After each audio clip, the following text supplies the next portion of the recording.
Bonjour et bienvenue sur le Modcast, le podcast des Apéromotion. Chaque épisode est une occasion de partir à la rencontre de créatifs pour découvrir leur parcours, leur quotidien et la vision qu'ils ont de leur métier. Dans cet épisode, nous nous entretenons avec Héloïse Ferlet, réalisatrice de films en stop motion. On parle entre autres de l'aspect technique de ce type d'animation, de ses missions en tant qu'intermittente et du choix des sujets qu'elle aborde dans les différents courts-métrages qu'elle réalise. Je vous laisse découvrir notre échange. Bonne écoute!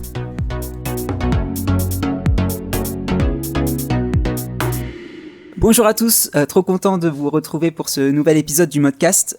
Aujourd'hui, je suis accompagné pour la première fois de Kevin qui va m'épauler sur l'épisode. Comment tu vas, Kevin ? Écoute, ça va bien. Je suis heureux d'enfin être en host en compagnie de José, ça fait plaisir. C'est vrai que tu t'occupais plutôt des montages jusqu'à présent. Est-ce que tu peux un peu te présenter ce que tu fais dans l'asso et ce que tu fais dans la vie ? Ouais.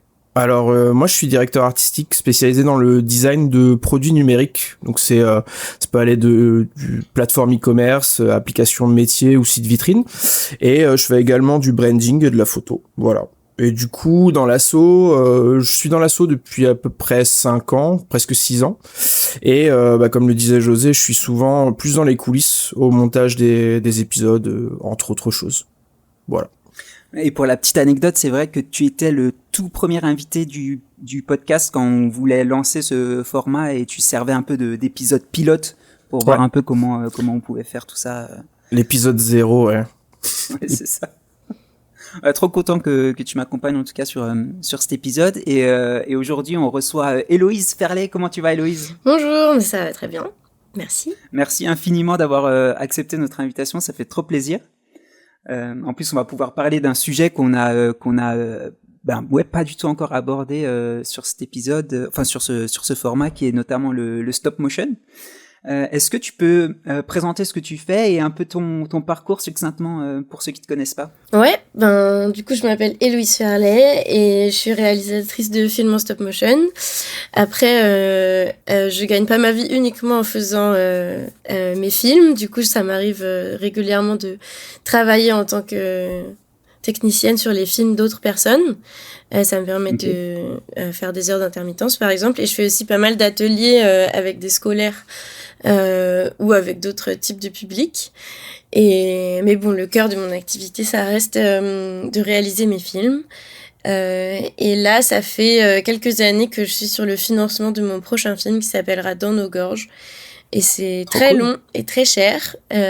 Du coup, c'est encore en cours. Et c'est compliqué. Ouais, c'est un peu long d'avoir tous les sous parce que ça représente beaucoup d'argent. Et c'est des sous qui viennent des régions, des chaînes, du CNC et qui donc sont soumis à des appels à projets publics qui sont longs avec beaucoup d'étapes, beaucoup de dossiers, des euros parfois. Beaucoup d'administratifs, quoi. Oui, après, ma productrice, je travaille avec Caïman Productions qui est à Paris. Moi, j'habite à Rennes. Et c'est ma productrice qui, elle, se charge du côté administratif. Et moi, ce que je fais, c'est le dossier artistique. Même si ça reste finalement une forme d'administratif de faire un dossier artistique de notre travail. Oui, ok. Et voilà. Okay. Et sinon, j'ai grandi en Savoie et j'ai fait mes études à Paris, à l'école des arts décoratifs, dans la section cinéma d'animation. Pendant 5 ans et j'ai été diplômée en 2019 et de là on est sorti mes premiers films et notamment mon film de fin d'études À la mer poussière. Ouais, carrément. Voilà, et après Celui-là, tu l'as fait entièrement à l'école du coup ? Ouais, après j'ai eu la chance d'avoir plein de gens qui m'ont aidée et d'avoir une année supplémentaire après mon diplôme pour le finir parce que c'était un peu un projet d'envergure quand même. Ouais, carrément. Donc à l'école, toujours l'année supplémentaire, tu l'as passé dans l'école pour pouvoir le terminer ? Oui, alors c'était un peu une demi-année parce que c'était l'année 2019-2020 et il y a eu le Covid. Du coup, à partir de mars, c'était fini. Mais j'ai eu la chance d'avoir tout bouclé. Enfin, il me restait le mixage, ce qui est vraiment la toute dernière étape avant la projection. Mais tu vois, j'avais calé la projection de fin d'équipe, j'avais loué le studio des Ursulines, j'avais prévu de faire une expo. J'avais ouais, sérigraphié trop cool. des affiches et c'était le 31 mars normalement, mais donc ça n'a pas eu lieu parce qu'il y a eu le premier confinement. Ok, ouais, mince. Et ça t'a toujours intéressé, le stop motion, ou t'as appris cette technique de quelle manière Ouais, franchement, je pense que j'ai toujours été intéressée sans même trop savoir ce que c'était. Mm. Du coup, j'étais un peu obsessed par faire des trucs en art plastique. Moi, j'aurais aimé faire une option un peu prenante en art plastique, mais j'ai pas eu le droit parental. Du coup, j'ai fait Ah, les études scientifiques au lycée, mais du coup, tout mon temps libre, je le passais à faire des trucs pour l'option art plastique. Et là, ok. j'ai fait beaucoup de trucs qui ressemblaient à du cinéma d'animation, voire à de la stop motion, mais sans trop savoir comment ça s'appelait, sans les outils adéquats. C'était un petit peu... c'était pas aussi facile qu'aujourd'hui avec un smartphone d'avoir des Oui. petits logiciels et tout, mais en vrai, c'était rigolo. Et après, c'est en allant à l'école et la première année étant pluridisciplinaire, là, je savais toujours pas ce que je voulais faire. Et en entrant dans la section cinéma d'animation à la deuxième année, là, je me suis dit, ah, mais attends, mais tout ce que t'avais fait, en fait, au lycée, ça ressemblait vachement à ça. Et j'ai Ah, été ok. très touchée par des films de stop-mo, et notamment à l'époque, c'était les DVD, il y avait les bonus dans les DVD qu'on pouvait regarder, et je me rappelle voir des making-of Ah, des films de yes. Ouais. Laïka et me dire, oh, mais ça serait mon métier de rêve, mais même pas mettre le mot métier dessus parce que bah carrément on n'imaginait pas Ah oui, que ok. c'était un T'imaginais métier. même pas que. Ouais. Non, mais il faut imaginer, j'ai grandi un peu dans une ville où quand j'ai été prise aux arts déco, c'est quand même extrêmement sélectif comme école. Mes profs au Mhm. lycée, ils disaient, oh, c'est dommage quand même. T'as eu des bons Ah ouais? résultats en physique, t'aurais pu Ah faire oui, de prépa. c'est un échec Ouais, professionnel c'était d'arriver un, là-bas. Ouais, c'était un petit peu... Enfin, ils avaient aucune idée de ce que c'était et de comment c'était quand même prestigieux. Oui, ok. Mais ok, ok. qu'importe, hein. Ils sont plus dans ma vie. Clairement, clairement.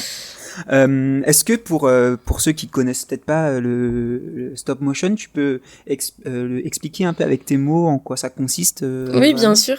Ben, c'est une technique de cinéma d'animation. Souvent, par abus de langage, on dit dessin animé quand on regarde du cinéma d'animation, mais dessin animé, dedans, il y a dessin. Or, pas tous les films d'animation ne sont en dessin. Tous les Disney qu'on imagine, c'est du dessin. Alors que il y a une autre technique qui s'appelle en français le volume animé et que par usage on s'est mis à appeler stop motion. Stop motion, ça veut juste dire mouvement arrêté. Et ça pourrait désigner beaucoup de choses. Mais par exemple, c'est plutôt par contraste avec quand on utilise une caméra. On n'arrête pas le mouvement. C'est la caméra, on met play dessus et elle fait 24 photos pour 1 seconde et Mm. le mouvement de la vie qu'elle est en train de capturer n'est pas arrêté. Alors que nous, en stop motion, on a des marionnettes ou des objets qui, eux, sont figés. Leur mouvement est complètement arrêté. Et là, on prend une photo, on bouge un tout petit peu l'objet ou la marionnette, on prend une autre photo et ainsi de suite jusqu'à recréer le mouvement. C'est de là que ça Ok, vient stop motion. Et, yes. euh, et donc, à la différence du dessin animé, nous, on va, à chaque image, détruire notre image précédente. Dans le sens où on va bouger la marionnette, ou alors on va redessiner par-dessus il y a une installation qu'on appelle le banc-titre, c'est-à-dire on met une caméra qui filme une table, et on peut Ah faire oui, plusieurs étages de table transparents. Et si par ok. exemple, on met du sable sur cette plaque de verre et qu'on la prend en photo, et qu'ensuite on dessine autre chose, qu'on prend une autre photo, et on a bougé le sable, on a détruit notre image précédente. Ça s'appelle Oui, une technique destructrice. Alors que les oui. dessins animés, c'est une technique additive, où on rajoute des images. On peut dire, ah, celle-là, elle me plaît pas, et on la gomme, on la refait, sans avoir détruit ni l'image d'avant, ni l'image d'après. Ok. C'était peut-être Ouais. un C'est un peu peu... comme les keyframes quoi pour les motion un peu plus classiques Bah où ouais, ben, les keyframes tu peux plus facilement modifier ton mouvement, revenir en arrière et tout. mais ça, par exemple, c'est Là, 100% additif. ouais, T'es pas en c'est train ça. de casser ton image d'avant, tu peux toujours revenir en avant, en arrière.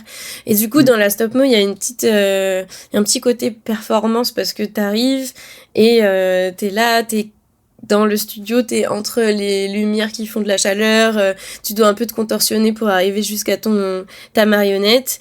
Et si tu foires ta journée, bah tu foires ta journée, quoi. C'est assez irrécupérable. Ouais. Du coup, t'as plutôt envie que ça soit en one shot et que ça soit correct. Et moi, c'est une chose que j'aime beaucoup dans la stop motion, au-delà du côté extrêmement tactile et préhensible des choses qu'on utilise. D'ailleurs, quand il y a la 3D qui est arrivée, beaucoup de gens ont dit « Ah, c'est la fin de la stop motion », mais en fait, ça n'a pas été le cas, et je pense que ça va être aussi une chose dont on va être préservé par rapport à l'essor de l'intelligence artificielle, parce que il y a toujours ce côté magique où on peut toucher les choses, on peut les imaginer, les prendre et tout. Et c'est tellement sexy un peu qu'il y a beaucoup en ce moment de gens qui vont essayer de recréer cette esthétique de la stop motion mais en 3D. Par exemple en supprimant des frames pour que ça soit plus saccadé. Mais c'est jamais 100% réussi. Oui, c'est grillé assez souvent. Oui, c'est assez grillé, ouais. Bon, après, c'est grillé par les gens aux yeux un peu entraînés. C'est ça. Et du coup, toi, ça t'arrive de rater, par exemple, je sais pas, un timing de mouvement et tes 2 ou 3 dernières heures, t'es obligé de refaire toute la séquence parce que peut-être t'as bougé trop lentement à ce moment-là, le bras ou le pied, etc. Oui, ça arrive. Après, on s'en rend quand même compte avec le temps. Tu te mets à le voir plus rapidement. Et puis aussi, faut imaginer que là, moi, ça fait grave longtemps que j'ai pas fait de tournage ou de stop-mo. Et puis, parce que là, je suis en financement de mon projet. Et donc, quand moi, je suis embauchée sur le film de quelqu'un d'autre, il y a vachement l'enjeu à ne pas... pas rater, quoi. Ouais, c'est clair. parce qu'il est pas content, l'employeur, s'il doit te réembaucher une journée de plus, et souvent il peut pas même. Et du coup, quand tu fais des films en stop-mo, t'es à combien de frames par seconde? Tu disais 24 pour le film en non arrêté. En stop-mo, t'es à combien? En vrai, notre logiciel, il va recréer tout le temps de se mettre on travaille en 25. Parce qu'en fait, en France, il y a des normes de framerate, et le cinéma c'est 24 et la télé c'est 25. Après aux États-Unis ils sont à 29 quelque chose, mais bref, en France on travaille toujours en 25, comme ça c'est plus facile d'enlever une image pour passer au cinéma si jamais ils ont besoin d'un framerate 24 ou que d'en rajouter une. Et du coup, on met notre logiciel en 25, mais la plupart du temps, on va animer 2 fois moins d'images. On va faire 12 images et demie, donc, par seconde, parce que c'est encore suffisant pour créer l'illusion de la fluidité pour nos yeux. Même si, par exemple, les studios Hartman ou les studios Laika, ils vont animer en 25 images secondes. Ah ouais? Ouais. Quand même. Ah ouais. Après, ils font des trucs de zinzin en ce moment. Enfin, par exemple, Laika, ils ont un truc où ils préaniment tout leur visage en 3D.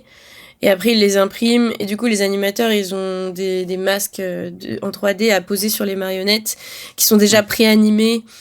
Et du coup, il faut effectivement qu'ils respectent 100% le framerate de l'animation précédente. Ils peuvent pas choisir...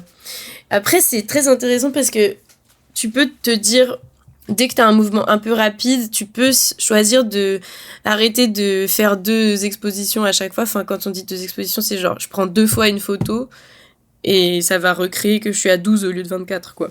Oui, d'accord. Et du coup, de se dire, ok, là, le personnage donne une gifle à un autre personnage, ça va super vite, et si j'animais en 12, j'aurais que 2 images et on verrait presque pas le mouvement.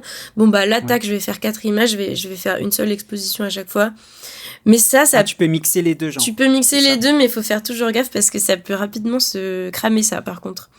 En fait, notre œil, il est capable de s'adapter à un framerate de 12 et de dire ok, c'est fluide, mais là si on lui propose du 25, il est en mode ouh, mais c'est vachement fluide, et après tu reviens à 12, il fait what, c'est saccadé.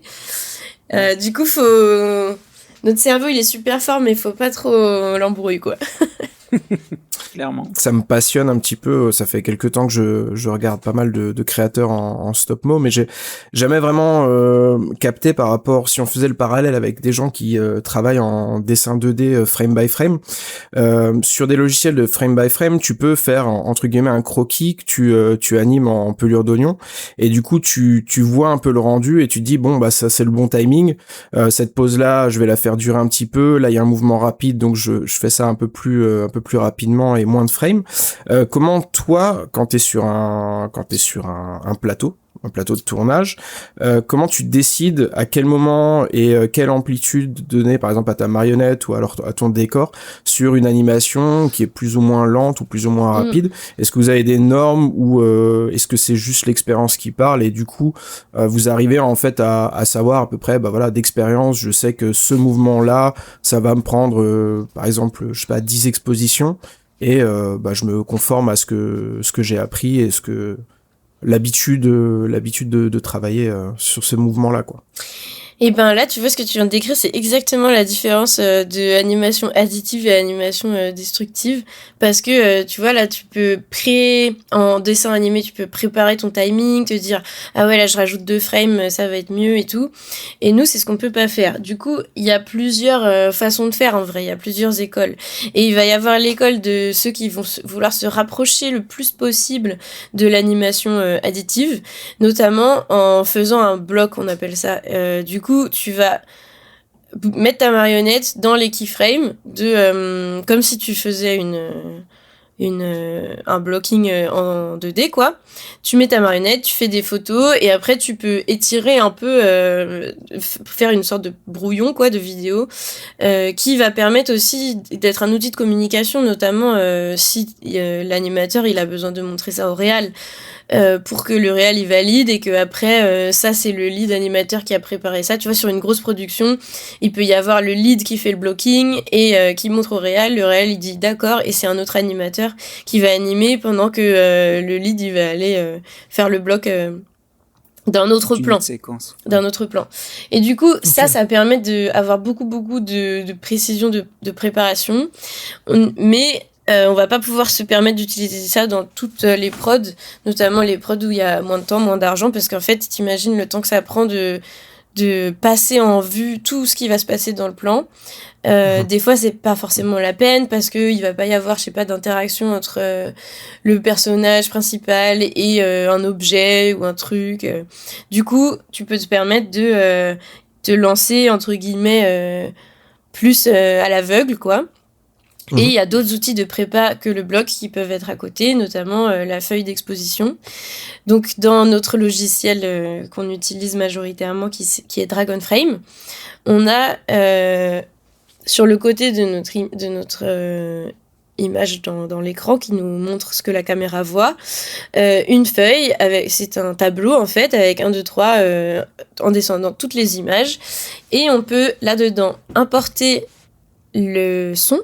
Donc, mettons, si on a une voix, parce que souvent les voix, on les a enregistrées avant.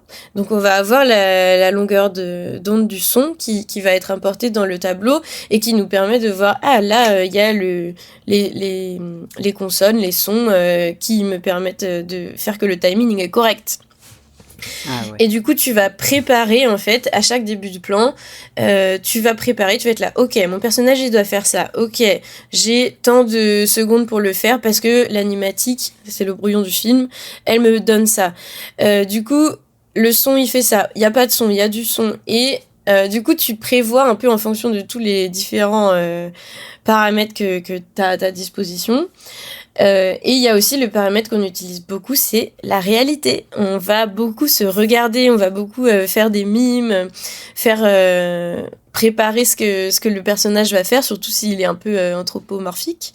Et par exemple, moi, à l'école, on avait des cours de mime, et c'est un des cours qui m'a le plus servi dans ma pratique, notamment d'animatrice. Parce que là, on parle en particulier du poste de l'animateur, de l'animatrice. Ouais. Et du coup, tu vas t'animer toi-même un peu, tu vas bouger, tu vas faire le truc et tu vas aussi te filmer. Tu vas faire une live action vidéo qui va servir de référence pour pour la suite de ton plan. Et du coup, moi, j'aime beaucoup cet outil. Genre, ça m'arrive beaucoup de me filmer, d'en faire 3-4 et après de faire un petit montage. Et le petit montage permet de tenir lieu de validation auprès du ou de la réal qui dit ah ouais, là c'est un peu trop ample ce mouvement, là c'est ça que j'imaginais, parce que sinon quand on discute, quand on a le brief du réal, ça va vite dans l'interprétation, quoi. C'est dur de décrire un mouvement, c'est dur de... C'est un vrai... C'est un petit art de savoir bien décrire ce qu'on veut. Et c'est pour ça que moi, sur mes films, j'ai été souvent toute seule. Et c'était pratique. Enfin, c'est pas que c'est pour ça, mais c'est pour ça que du coup, moi, j'avais pas à me confronter trop à ça. Et sur mon film de fin d'études, il y avait une autre personne qui animait avec moi. Et du coup, il fallait se comprendre, quoi. Et je pense que sur mon prochain film, qui sera à une échelle plus pro, j'aurai une équipe. Et je serai peut-être pas en mesure de faire l'animation. Et du coup, je serai moi-même à cette position de avoir besoin de valider les plans avant qu'ils soient animés le plus possible pour pas m'en rendre compte à la fin de la journée que c'est pas bien. En plus, vous avez déjà écrit un truc sur un traitement de texte et perdu le dossier. Ça, il y a rien de pire que de devoir refaire le truc que t'as passé une journée à faire. Clairement. Et je trouve que pour le petit cœur, pour l'ego, c'est vraiment rude de dire à quelqu'un ah désolé, ta journée elle est grillée quoi et tu vas devoir recommencer au-delà des thunes. Parce que du coup après, c'est sûr que la personne, elle va plus vite. Elle a déjà eu plein de challenges et tout, mais souvent, ça va pas être la même. Ça va pas être la même chose. Il va manquer le petit truc du plaisir. Enfin, je trouve que c'est important de garder du plaisir en faisant ça, vu que c'est un petit peu un sport. Faut pas que ça soit trop automatique. Okay. Et toi, ça te dérangerait pas du coup d'endosser ce rôle-là de plus réal et de moins mettre les mains dans le cambouis entre guillemets à faire de l'animation Bah non, c'est pas que ça me dérangerait pas, c'est que je crois que j'aurais pas trop le choix. Parce que de fait, imaginons, ça dépend de la qualité de la prod qu'on veut avoir, mais si on veut une haute qualité, à peu près en France sur un court-métrage, on va être à 4 à 6 secondes par jour. Du coup, si je fais tout toute seule, ça va me prendre vraiment longtemps de faire le tournage. Alors que si on est 2 animateurs, ça va prendre 2 fois moins de temps. Si on est 3 animateurs, ça va prendre 3 fois moins de temps. Du coup, forcément qu'il va y avoir d'autres gens et forcément que j'aurai des milliards de trucs à faire en parallèle. Et le problème d'être animateur, RIS et réal en même temps, c'est que l'animation, t'as besoin d'être un peu dans ta bulle, tu vois, t'as besoin d'être un peu dans ton monde, d'être lancé dans ta sorte de méditation à la journée, quoi. Et le principe d'une réal, c'est qu'elle est dérangée à chaque instant pour et ça, tu valides la couleur du tapis de sol de la salle de bain, et ça, tu valides tel truc, et du coup, c'est un petit peu antinomique, enfin, les deux rôles, quoi. Après, ça se trouve, je trouverai pas toutes les thunes pour mon film et je me retrouverai à tourner toute seule et voilà. Du coup, le premier projet que j'ai fait après l'école, c'était Les Filles du Vent. Ça faisait partie d'une sorte d'appel à projet, d'une collection de courts-métrages. Et le deal, le cahier des charges, c'était qu'on ferait un film de 3 minutes. On était 13 et on n'était que des personnes qui sortaient d'école. Donc la résidence s'appelait En sortant de l'école. Et là, pour le coup, j'ai fait un film toute seule. J'avais un petit peu d'aide au niveau des décors, j'avais un petit peu d'aide au niveau de, comment ça s'appelle, la lumière, et aussi tout ce qui était de la post-prod. Mais j'ai animé tout toute seule et j'ai fabriqué tout toute seule. Du coup, ça a avancé au rythme que je choisissais, quoi. Et en vrai, j'ai aussi adoré. C'était aussi très chouette. Mais c'est aussi beaucoup de... Je sais pas, il y a que toi qui peux faire avancer la machine, quoi. T'es vraiment une grosse locomotive. Alors que quand tu travailles avec une équipe, bah tu vas faire un truc et une demi-heure après tu reviens et il y a d'autres choses qui ont été fabriquées et c'est un peu magique aussi, quoi. Donc, et moi j'aime bien aussi travailler en équipe. Du coup, franchement les deux ça va. Et dans tous les cas, je serai à la fabrication avant. Du coup, j'aurais mis les mains dans le cambouis et dans la colle et dans la résine et dans tous les trucs qu'on utilise. Avant ça, il y a pas que... Enfin, là, on a beaucoup parlé de la poste d'animation, mais il n'y a pas que ça. Oui, bah justement, est-ce que c'est quoi un peu les outils et les matériaux de base? Moi, quand on me dit stop motion, je vais penser naturellement à de la pâte à modeler, tu vois. Quand je vois ton travail, il y a forcément de la laine, il y a tout ce qui est armature, peut-être du coton pour tout ce qui est fumé, etc. C'est quoi un peu les bases des matériaux? Eh bien, franchement, tout. On peut tout utiliser. Enfin, on peut faire des films où ça va être juste des verres à pied qu'on va alterner et qu'on va bouger et ça va faire un film sublime. On peut faire des films dont la technique s'appelle la pixelation, c'est-à-dire qu'on anime non pas des marionnettes mais des humains. Et notamment, il y a un super film de la réal Charlotte Arène qu'elle a fait entièrement chez elle et ça parle de juste la mer et la mer est représentée par son lit. Elle est dans son lit et sa couette, elle fait des vagues et elle fait comme si c'était un bateau. Les livres, ils font des vagues et tout ça, rien n'a été fabriqué. Elle a juste bougé ses objets autour d'elle et son propre corps pour recréer une ambiance, faire un film. Enfin, c'est un film que j'adore. Et c'est celui-là qui me parle, effectivement. Je crois que je l'ai vu, effectivement. T'as le nom, tu sais comme ça, je mettrai dans la description. La mer à boire. La mer à boire. Ouais. Et c'est vraiment sublime. Moi, je suis fan. Et du coup, ça, c'est de la pixelation. Pixelation, ouais. Et il y a aussi une réelle qui s'appelle Chloé Maslow qui fait beaucoup de films en pixie. On dit souvent pixie parce que flemme. Et du coup, en vrai, sinon, il y a quand même un peu des grandes familles de comment les marionnettes, elles vont être fabriquées si on se concentre juste sur la stop-mo de marionnettes. Du coup, historiquement, c'est vrai que y a eu beaucoup de marionnettes faites en plastiline, qui est du coup une pâte à modeler qui ne sèche pas parce qu'elle est remplie d'huile.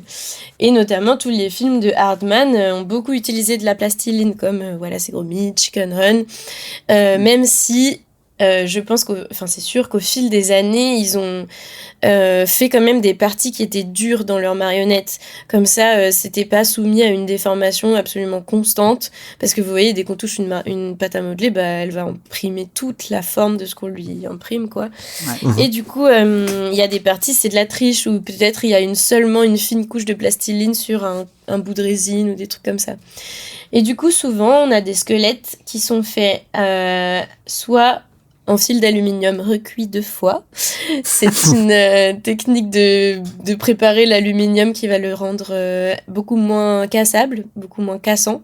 Okay. Et du coup, on va pouvoir le plier et le replier plein de fois. Vous savez, quand on prend un bout de fil de fer et qu'on le plie comme ça plein de fois, au bout d'un moment, il casse. Ouais. Et avec le fil d'aluminium recuit 2 fois, ça va durer beaucoup plus longtemps. Et il a aussi une propriété qui est très agréable pour nous, c'est qu'il a peu de retour. Et le retour, c'est-à-dire que vous voyez un fil de fer, quand on le plie, et qu'on le lâche, il va revenir un petit peu en arrière. Du coup, souvent, on va vouloir plier un peu plus loin pour aller là où on veut qu'il aille. Et le fil d'aluminium, il a tendance à se mettre là pile où on veut. Surtout si on choisit bien le lien entre la force qu'il a besoin d'avoir, genre le poids de ce qu'il est en train de tenir, par exemple la main du personnage, et la quantité d'aluminium qu'on met dans le fil. Et souvent on utilise pour les parties du corps fixes comme le bassin, les hanches, la tête, on utilise du balsa, c'est un bois très très très léger parce qu'il pousse extrêmement vite, je pense qu'il vient de un peu l'autre bout du monde, genre l'Amérique du Sud. Ok. D'ailleurs pendant le Covid c'était un peu aussi la pénurie. Ah ouais. Mais ça du coup c'est la manière un peu artisanale ou pour les courts-métrages de faire ça, mais sinon sur les plus grandes prods ils vont utiliser des marionnettes en ball and socket, c'est-à-dire en rotule.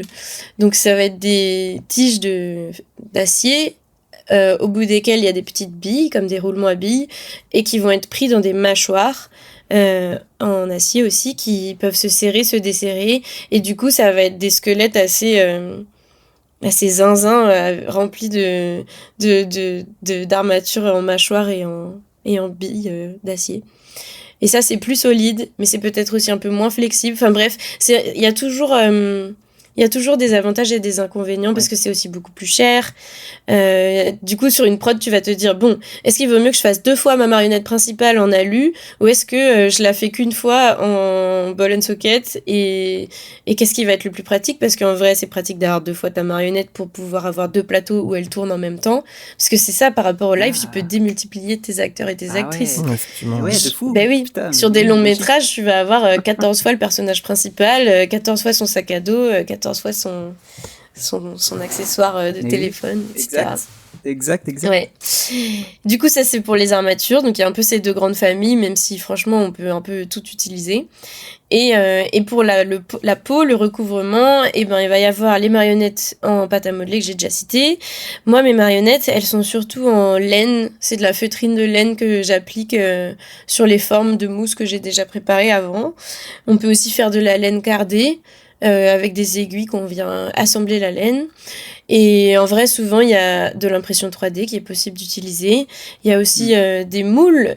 Tu vas préparer la tête en plastiline et tu vas en faire un contre-moule que tu vas couler et pour avoir une tête par exemple en résine très légère ou en mousse de latex. La mousse de latex, ça va donner un aspect qui reste mou mais qui va rester tout le temps à sa place. Donc par rapport à la pâte à modeler, c'est super pratique.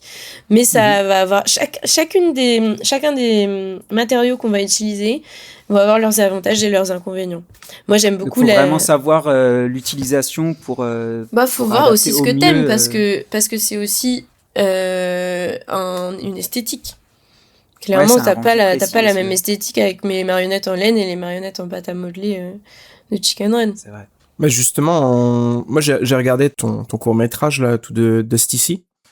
Et donc du coup tes marionnettes sont faites en laine et je voulais savoir en fait ton rapport à la laine. Est-ce que du fait de l'avoir privilégié par rapport à la plastiline ou d'autres matériaux qui sont plus solides et peut-être qui ont moins cette douceur, est-ce que la laine elle essaye pas de retranscrire dans les personnages une sorte de douceur pour servir aussi le récit? Avoir peut-être une proximité, quelque chose de plus chaud que des personnages en plastiline. Est-ce qu'il y a une réflexion là-dessus ou c'est juste parce que t'aimes la laine et que t'as une affinité particulière? Non, clairement.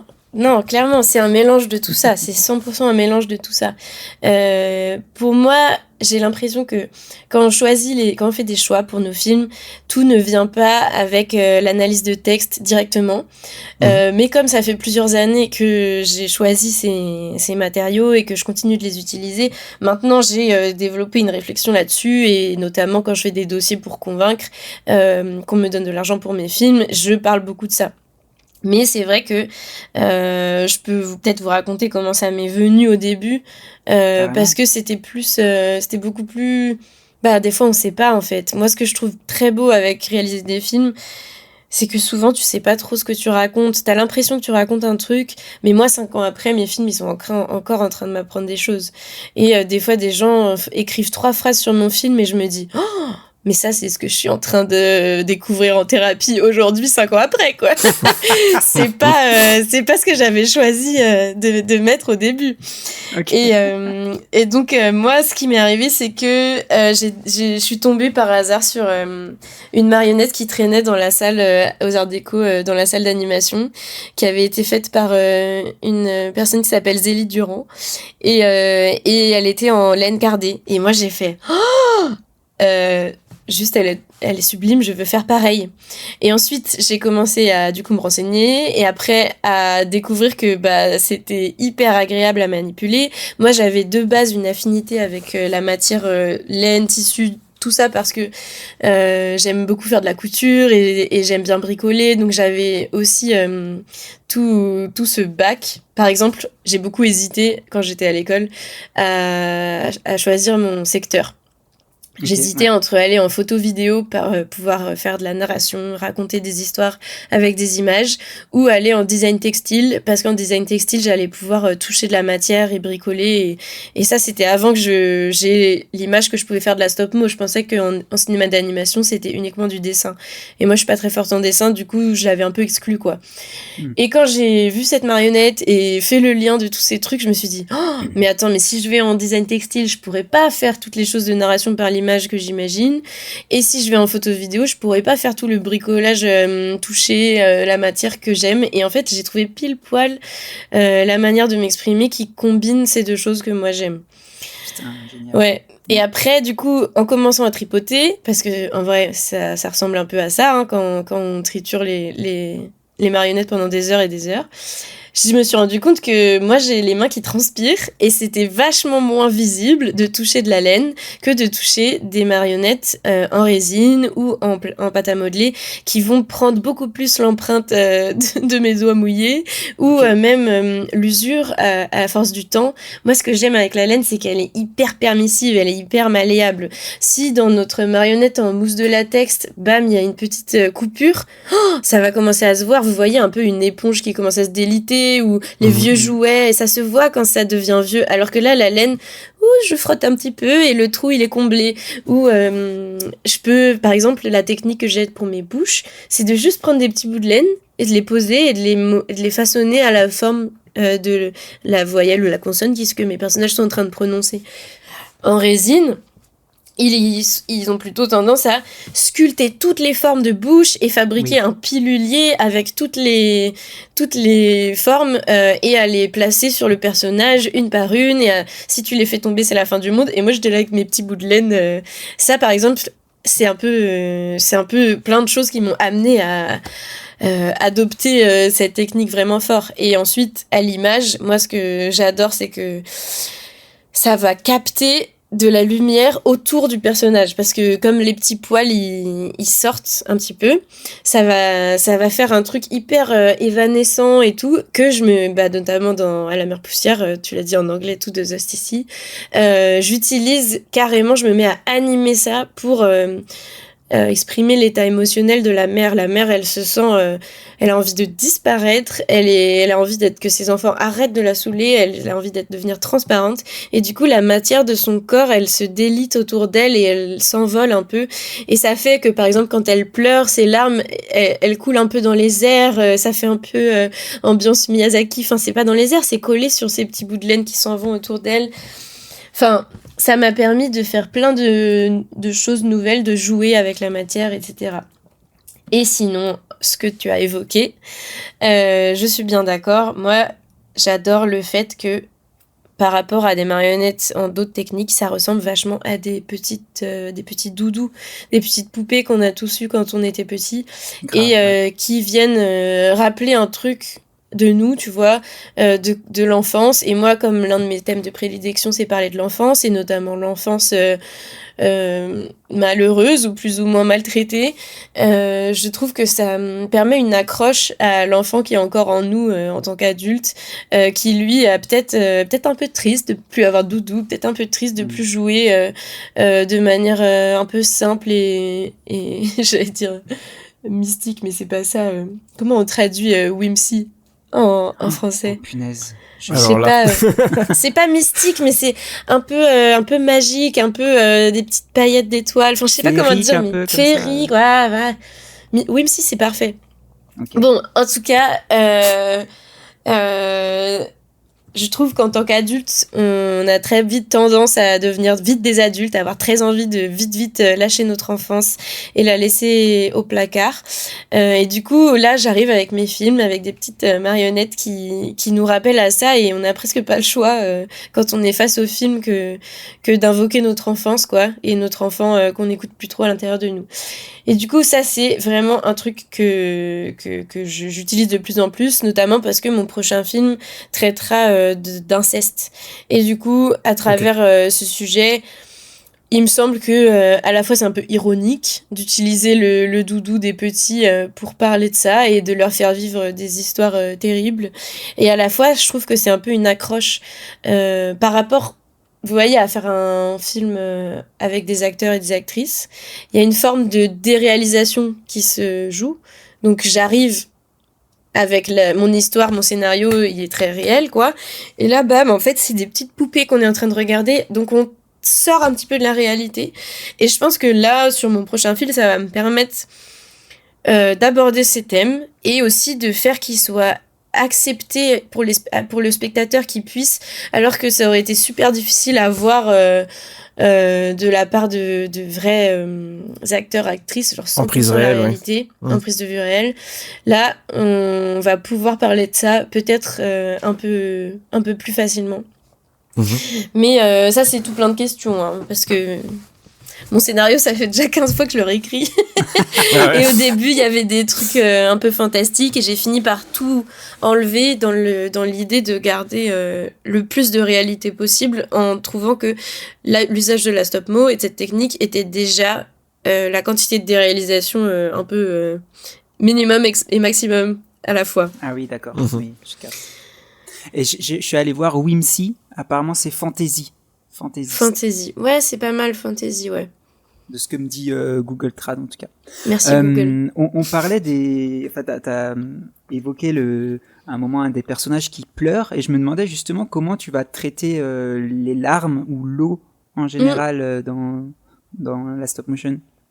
Et ben pareil, on peut toujours tout choisir. Comme là on a parlé du film de Charlotte, La mer à boire, et ben les vagues et la mer et l'écume est absolument possible de faire avec une couette, des livres et des sandales par terre, mais vraiment. Et à l'intérieur de nos films, on peut, par exemple dans À la mer poussière, il y a plusieurs techniques en fonction de quelle eau on est en train de regarder. Okay. Donc il y a les larmes. Elle, c'est celle que j'ai choisi de garder le plus proche d'une larme réelle. Donc, elles ont une tronche d'eau, quoi. Ouais. Sauf que, comme on n'oublie pas, on est sur du mouvement arrêté, il faut que ce soit beaucoup plus visqueux que de l'eau. Et du coup, le combo que j'ai trouvé, c'est de mélanger de la glycérine et du gel hydroalcoolique avant que ce soit la mode, parce que c'était avant le Covid. Et du coup, ce mélange-là, parce que la glycérine, c'est un tout petit peu trop gras, le gel hydroalcoolique, c'est un tout petit peu... ça s'évapore un tout petit peu trop vite. Ce mélange-là était top. Et du coup, ça permettait d'en mettre sur les marionnettes et que ça reste dans la position dans laquelle je les mettais, de tirer un petit peu avec un cure-dent, de rajouter, de faire une goutte, de descendre le long de la joue. Et aussi, ça laissait une trace un petit peu mouillée sur mes marionnettes, mais en même temps, ça séchait au bout d'un moment, donc je pouvais réutiliser ma marionnette plus tard. Donc ça, pareil, sur d'autres techniques de marionnettes, ça va être une autre solution. Ouais. Tu vas pouvoir peut-être, je sais pas, les faire en colle à chaud ou en résine transparente ou carrément les mouler, faire un moule, les couler, etc. et avoir et des images en remplacement, par exemple. Enfin, ça m'est arrivé de voir sur des films, par exemple, la pluie. Une goutte qui tombe sur le sol, ça fait un petit rond et des petits éclats. Et c'est surtout comme ça qu'on voit la pluie, plus que les traits qui tombent. Et du coup, ces petits éclats, ou alors un caillou qui tombe dans l'eau, vont être faits en remplacement, on appelle ça. C'est-à-dire qu'on va faire une sculpture par image.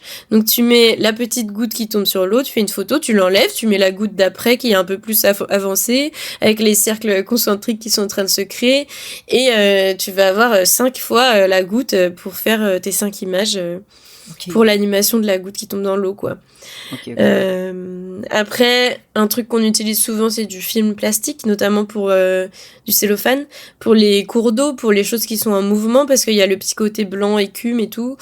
Moi, dans À la mer poussière, à un moment, elle ouvre le robinet, et j'ai choisi de faire que c'est de la laine qui sort du robinet, que je bouge à chaque image. Du coup, ça fait un peu l'eau du robinet très bulleuse qui sort. Du coup, j'aurais pu choisir de la faire beaucoup plus liquide. Je sais pas, c'était un vieux robinet que j'avais ouvert pas fort, mais ça, pareil, c'est des choix de réal. Et notamment, dans La mer poussière, il y a aussi la mer. Et du coup, pareil, la mer, il y avait plein de choix possibles. Et moi, j'ai choisi de utiliser des fibres. Alors là, pour le coup, c'est des fibres de chanvre, je crois, que j'ai étalées partout sur une plaque en bois. Du coup, il n'y a pas de profondeur réelle. Et je les ai fait bouger un petit peu, je les ai animés vers l'avant, vers l'arrière. Et les petits rayons de couleurs, notamment les traits blancs d'écume, me permettent de montrer Enfin, là, ça fait... On voit bien qu'il y a une extrémité, qu'il y a une vague, qu'il y a un truc comme ça. Oui. Et du coup, quand mes personnages, ils rentrent dans l'eau... je leur ai enlevé les jambes. Ils sont posés. Ah bah oui. Ça donne l'illusion qu'il y a beaucoup d'eau sous eux, mais on voit que leur torse, quoi. Mais il y a des films où ils utilisent des bacs avec de la vraie eau. Par exemple, Gone the Little Fox, c'est un film d'un studio japonais dont j'ai oublié le nom, mais je peux chercher. C'est quoi, c'est Cole de Little Gone, Fox comme il Gone, est parti, okay. G-O-N. C'est le studio Tekarat. Ok, ouais. Au Japon. C'est un film dans lequel on peut voir qu'ils ont fait un réel usage de vraie eau, quoi. Ils ont fait des bacs et l'eau, elle coule à la vitesse où elle coule et du coup, ça fait un petit truc saccadé et c'est joli. Ok, ouais. Franchement, tout est possible. Tu peux mettre de la résine, tu peux remplir de gel pour les cheveux. Il y a des vidéos sur internet de making of de comment ils ont fait tous les effets spéciaux dans type le feu, la fumée, les bagarres, l'eau sur l'île aux chiens de Wes Anderson. Yes, okay. Là, ils ont fait des making of particuliers, genre l'anime, et les effets spéciaux. Et c'est incroyable, c'est une grande source c'est presque un tuto, de quoi. Recherche de pouvoir voir. Bah ouais, Ça, c'est presque des tu tutos. peux récupérer des idées. Ça va un chouille vite, mais Ouais. en tout cas, c'est sûr que c'est une source d'inspiration pour nous autres créateuristes. Parce que c'est vrai que c'est surtout les éléments très organiques, quoi, qui doivent être plus challengeants à retranscrire. C'est sûr que c'est un sujet à part entière dans la stop-mo, les éléments... on appelle ça les FX, mais quoi, c'est les éléments naturels, quoi. Oui, okay. Et il y a des films très anciens, comme le hérisson, là, Hedgehog dans la lune, merde, j'ai oublié. Hedgehog in the Fog, un hérisson dans le brouillard, de Yuri Norstein, un type tchèque, je pense, ou russe. Et c'est un film de 75 dans lequel il y a de l'eau, du brouillard, tout ce qu'il nous faut, qui est en stop-mo, mais en même temps, comme la stop-mo c'est arrivé vraiment quasiment en même temps que la prise de vue réelle, même presque avant, en fait, le cinéma, il y a eu beaucoup ce truc de... On joue avec les illusions, on joue avec... tac, on fait disparaître quelqu'un, ça c'est des films de magie et tout. Grave. Et du coup, ça a fait vachement de stop-mo. Et là, dans Le hérisson dans le brouillard, il y a des images de vraies eaux, de vraies mers filmées sur lesquelles ils vont incruster des bouts de stop-mo et faire des tricheries pour que ça fasse brouillard et tout. Enfin, d'ailleurs, il y a eu beaucoup de stop-mo à l'inverse qui venaient dans les films, comme par exemple dans King Kong. King Kong, il est en stop-mo et il vient dans un film en live. En fait, c'était carrément l'inverse. On utilisait la stop-mo pour les FX dans les films. Exact. Même dans Star Wars, il me semble, il y a des petits éléments en stop-mo aussi dans les tout premiers. Tu as utilisé le mot triche et du coup, moi, je me demandais, est-ce que des fois, il y a un peu de la triche entre gros guillemets dans des mouvements simples, je sais pas, je pense à une caméra qui se déplace légèrement ou bien quand tu dois tourner autour d'un objet, est-ce que ça va forcément être photo par photo aussi, ou ça peut arriver de filmer tout simplement et après, comme dit, faire la postérisation temporelle peut-être en post-prod pour limiter le framerate ou est-ce que ça peut arriver de temps en temps? Oui, ça peut arriver. Mais c'est de la triche. On est d'accord, ok. Mais en vrai, la stop-mo, c'est l'art de la triche. Donc, tu peux choisir de faire ça si tu veux. Mais il y a quand même, comme on disait tout à l'heure, beaucoup de choses pour que ça se voit, que ça se crame. Ouais. Après, franchement, à chaque plan, à chaque idée de réal, son défi. Ouais. Donc clairement là par exemple il y a un binôme de réal que j'adore qui travaille aussi beaucoup avec de la laine qui s'appelle Emma De Soif et Mark James Roels qui ont fait The House, la première partie sur Netflix. Franchement si vous avez l'occasion de le regarder c'est vraiment assez chouette et qui font de la stop-mo mais qui font aussi avec les mêmes personnages en tout cas la même technique, qui font aussi des publicités ou des courts-métrages en live, mais avec des marionnettes. Donc ça veut dire que là, ils vont plutôt aller chercher le travail du côté du théâtre. Et du coup, avec des petits bâtons, des petits trucs qui vont venir effacer ou pas, dans la vraie nature, du coup avec la vraie lumière, avec les vrais mouvements de feuilles, etc.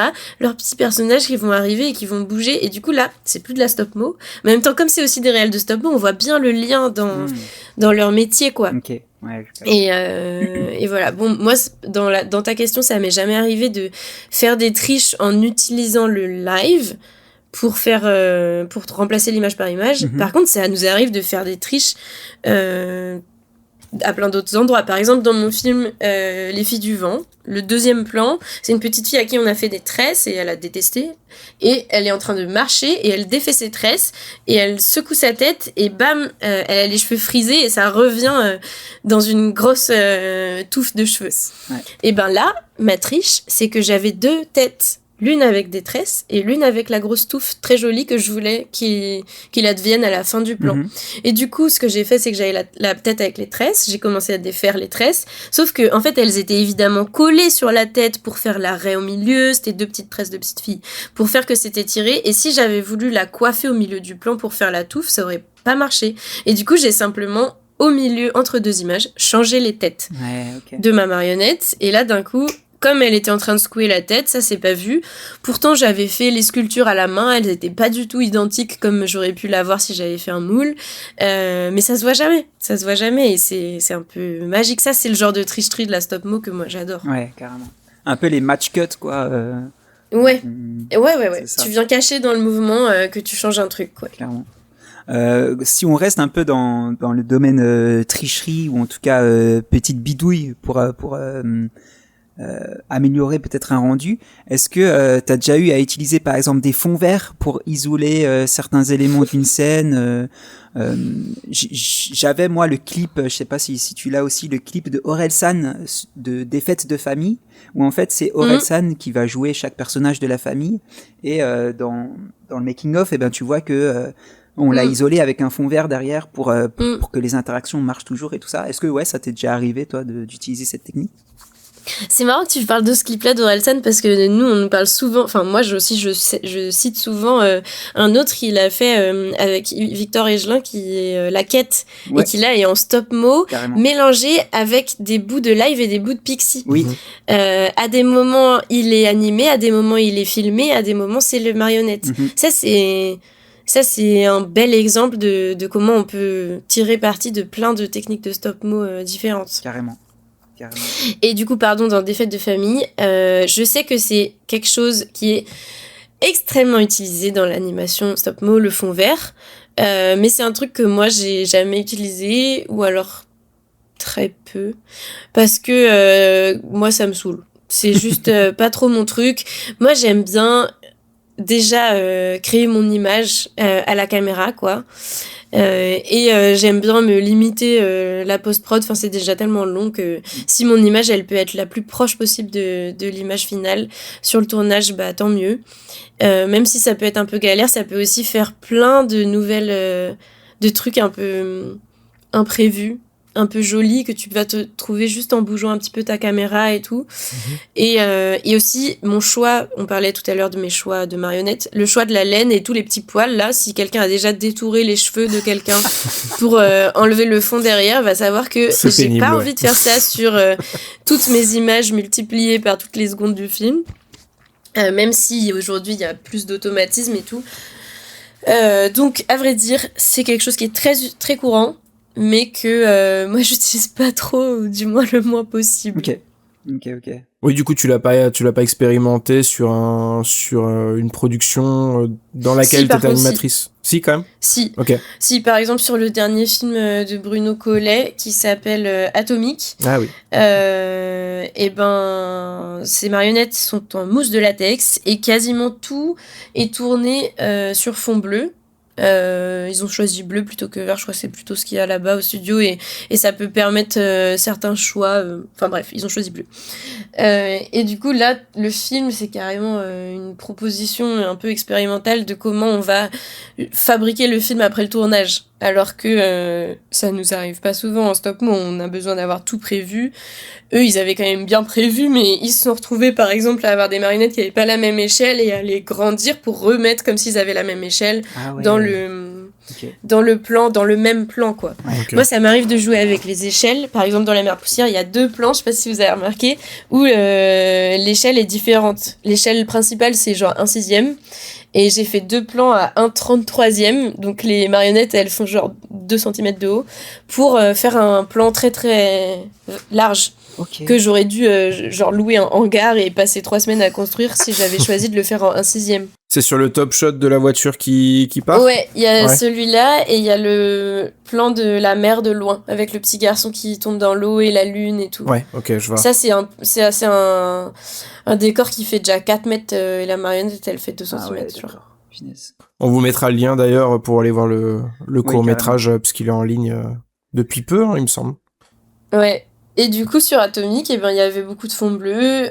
Sinon, la dernière chose que j'ai animée, c'est le prochain film de Niki Lindroth von Bar. Oh, punaise. Alors ça, pour les références, ça va être compliqué à noter.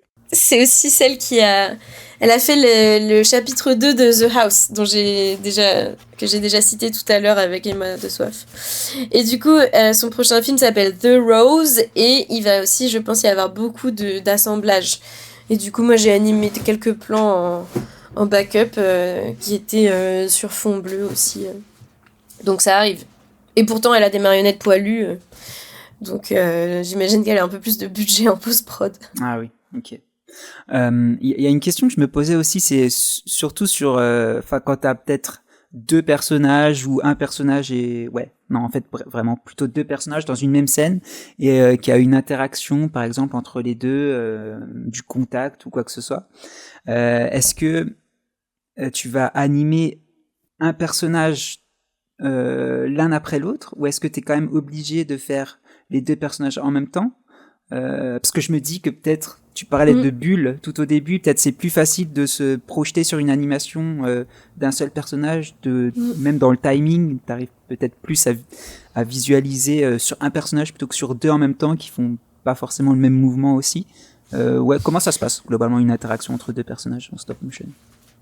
Bah écoute, là c'est exactement pareil, ça va dépendre de l'ampleur du plan, de l'animateur, l'animatrice, de comment il se sent avec la question, de la quantité de marionnettes. Enfin, tu vois, ça arrive que, par exemple, tu choisisses de faire un plan, genre, je sais pas, dans l'un des films de Emma de Soif, ils sont dans un genre de consulat, de l'administration de la Belgique ou je sais pas quoi. Il y a le roi de la Belgique et il est dans une grande pièce et il y a plein de conseillers à gauche et il y a plein de conseillers à droite. Bon bah ils ont pas fabriqué toutes ces marionnettes. Ils ont fait d'abord la moitié de l'image et après ils ont bougé toutes les marionnettes en changeant des bouts de vêtements et des bouts de perruques et ils ont fait toutes les marionnettes à droite. Ok. Du coup, ça c'est une possibilité. Tu peux choisir par exemple, le truc de The Rose dont je vous parlais. Les personnages principaux, ils avaient été animés avant, et moi j'ai animé les personnages secondaires qui vont être composités ensuite En post-prod. Ouais, okay.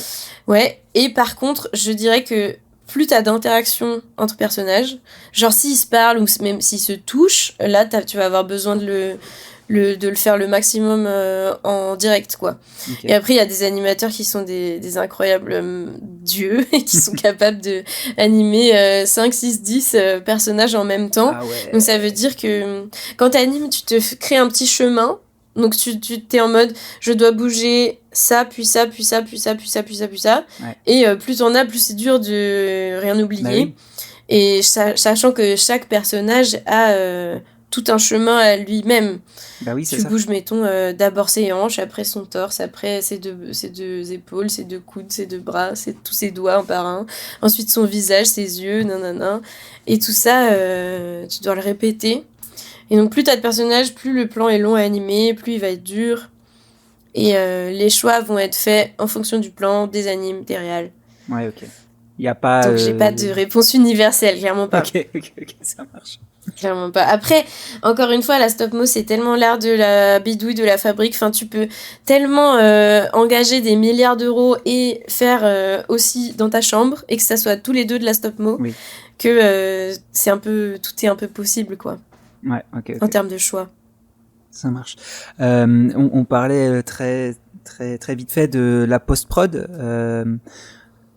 comment tu gères, par exemple, si tu as des tuteurs ou des trucs qui vont se voir à l'écran pour tenir en l'air on appelle des ça choses. des rigs. Des rigs, voilà, pardon. On appelle ça des rigs. Mais non, il n'y a pas de problème. C'est aussi que c'est un terme qui va être réutilisé pour désigner autre chose. Par exemple, dans la 3D, le rigger, c'est celui qui va faire l'armature interne des personnages. Oui. Alors qu'en stop-mo, le rigger, c'est celui qui va permettre de faire tous les squelettes externes qui sont des tuteurs, comme tu viens de dire, qui tiennent les objets. Par exemple, un personnage qui saute. Par exemple, un personnage qui est trop difficile à fixer au sol par ses pieds. Enfin, pardon, je t'ai même pas laissé finir ta question. Non, mais c'est bien. Enfin, si tu peux enrichir, enrichir techniquement le propos, non, c'est good, hein. En tout cas, on appelle ça des rigs. Et c'est des choses qu'on va, pareil, choisir d'avoir le moins possible si possible. Et du coup, parce que ça veut dire effacer en post-prod le rig. Et du coup, l'animateur, il doit aussi faire attention quand il est en train de l'animer. Donc souvent, il y a un poids un peu lourd et une petite tige en rotule et en tige d'acier qui vient se plugger dans le personnage. Donc il a ses points de rig, le personnage, un peu sur les hanches, parfois à d'autres endroits. Et s'il tient un panier, que le panier il n'arrive pas à tenir, et ben du coup il va devoir mettre un rig spécial pour le panier. Si y a une goutte de pluie qui est en train de tomber, il va falloir mettre un rig pour la goutte au milieu. C'est ça. Et du coup tout ça c'est des choses qui vont être effacées en post-prod.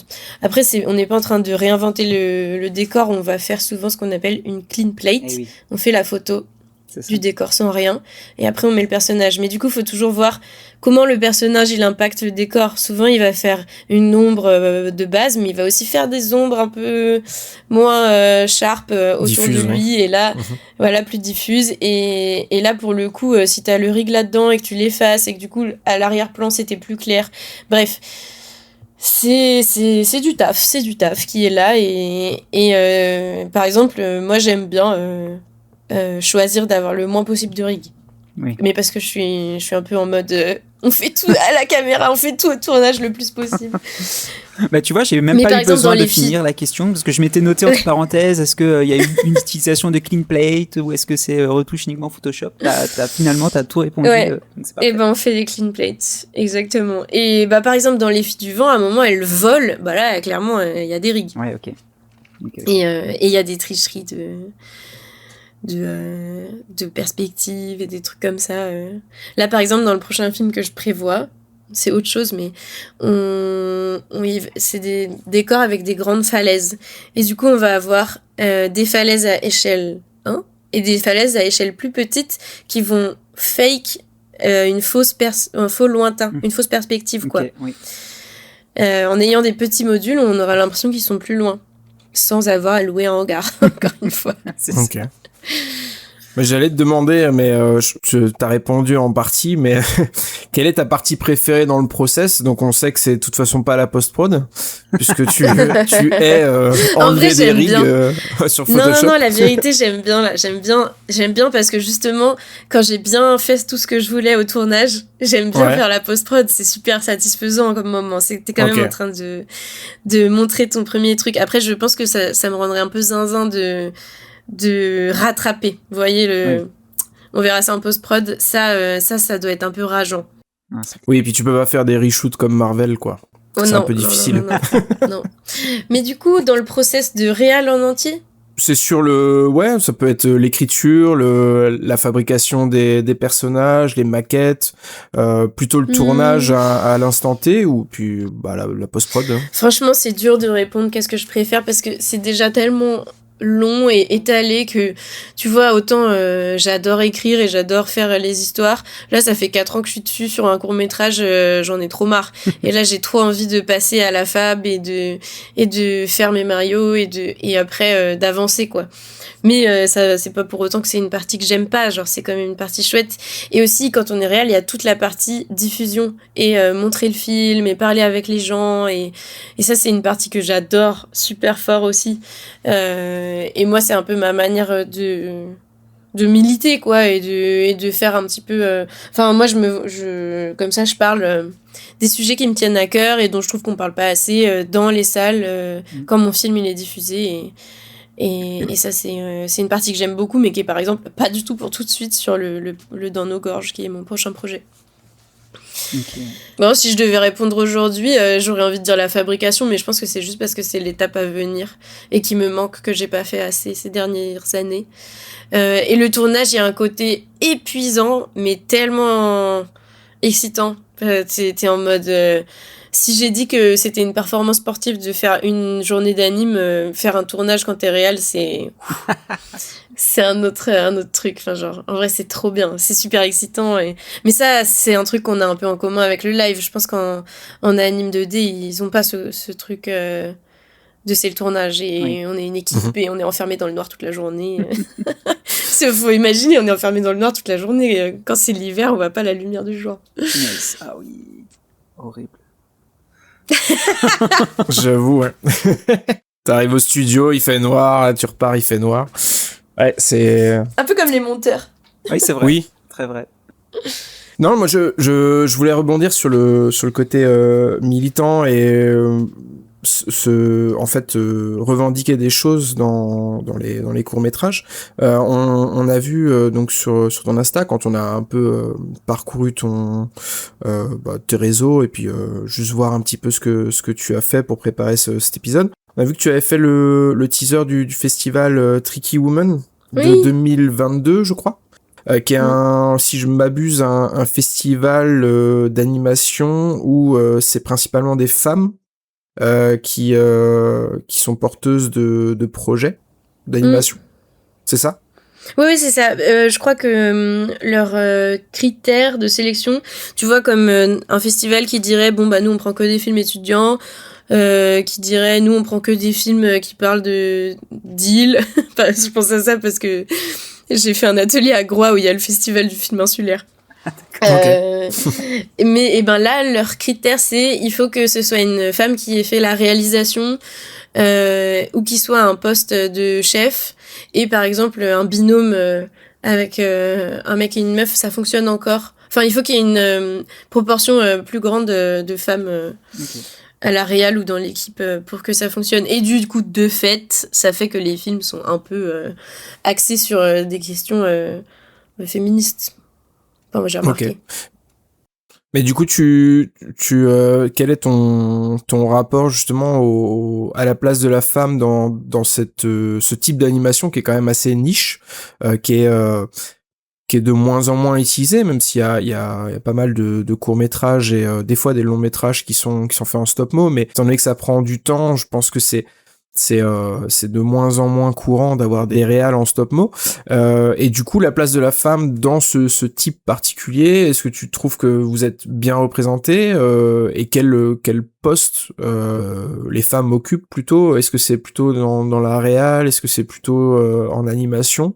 Ou d'autres métiers comme par exemple l'éclairage? Ben, déjà, juste sur le premier truc que t'as dit, je suis pas hyper sûre qu'il y ait de moins en moins de stop-mo. Okay. En ce moment, on est un peu en train de traverser une crise globale de l'animation parce que, je sais pas, le Covid, ça a fait une sorte de méga embouteillage géant et, enfin, je pense qu'en live, ça se ressent aussi. Enfin, ça fait qu'il y a à la fois beaucoup de projets et en même temps pas énormément d'argent pour les faire. Mais comme on parlait au début de que la stop-mo, c'est quelque chose qui va rester dans les cœurs un peu et je pense pas que ça disparaisse. Faudrait voir les chiffres. Mais moi, j'ai pas trop l'impression. Je vois même un peu des vidéos, même parfois politiques, de gens qui disent comment ces militants et résistants continuent à faire de la stop-mo dans le monde qui va si vite et qui a besoin de choses à la seconde. Et en plus, au-delà de ça, même dans le capitalisme, il y a plein de publicités qui sont encore faites en stop-mo, notamment par des marques de luxe, genre Lacoste et je sais pas, Hermès, qui elles peuvent se permettre de mettre de l'argent, d'avoir des trucs hyper rapides et du coup qui ont une qualité supérieure de quelque chose fait dans simili stop-mo parce qu'on voit que c'est de la stop-mo, quoi. Bref, du coup, juste sur ça, je suis pas... Enfin, faudrait regarder, mais je pense pas, en vrai. Ok. Et sur la place des femmes dans le milieu, bah, quand même, c'est un espace où il y a beaucoup de femmes. Clairement parce que c'est beaucoup moins violent comme espace de travailler dans le cinéma d'animation que dans le live par exemple, mais ça reste que en vrai, souvent, les postes à responsabilité, c'est aux hommes. Qui sont attribués, que ce soit réal ou juste chef de poste sur les longs métrages notamment, même s'il reste que il y a pas mal de réal. Enfin là, un des derniers projets sur lequel j'ai bossé en déco, c'est Séraphine qui va être je pense fini en 2027, je pense, ou peut-être fin 2026, j'en sais rien, qui est produit par JPL. Et là, il y a une productrice, une réal, une assistante réal, et les chefs, c'est quasiment toutes des femmes, sauf... Bon, en vrai, toute la partie 3D, je suis pas au courant, mais sur la partie stop-mo, il y avait énormément de femmes dans l'équipe, quoi. Il y avait... Et après, il y avait quand même quelques hommes, et qui étaient souvent plus à des postes à responsabilité, quoi, les chefs. Ok.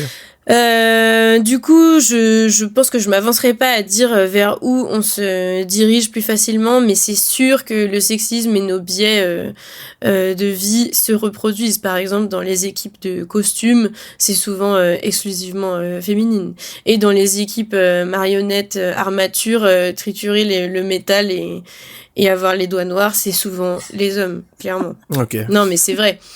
Mais c'est tellement... en train d'évoluer quand même, lentement, mais quand même. Mais je dirais qu'il y a quand même une proportion de meufs qui est bien plus grande que les mecs dans le milieu de la stop-mo rennais que moi je connais. Après, j'ai pas une vision ni à l'échelle française, ni à l'échelle européenne, ni même au-delà. Ok. Mais je dirais que, de base, tout le monde est un peu mal payé. Donc, il n'y a pas ce truc des écarts de folie comme sur un tournage live où, je sais pas, le chef-op, ça va être la méga star. Et où il y a beaucoup, beaucoup, beaucoup moins le truc de hiérarchie avec chef, sous-chef, 1, 2, 3, 4. Où t'es le larbin du larbin du larbin, quoi. Il y a beaucoup moins ça, quand même. Ok. Même si je pense que ça n'empêche pas qu'il peut y avoir quand même des violences. Et voilà. Et il y a de plus en plus de meufs qui font de la lumière. Et des postes qui étaient plus prisés.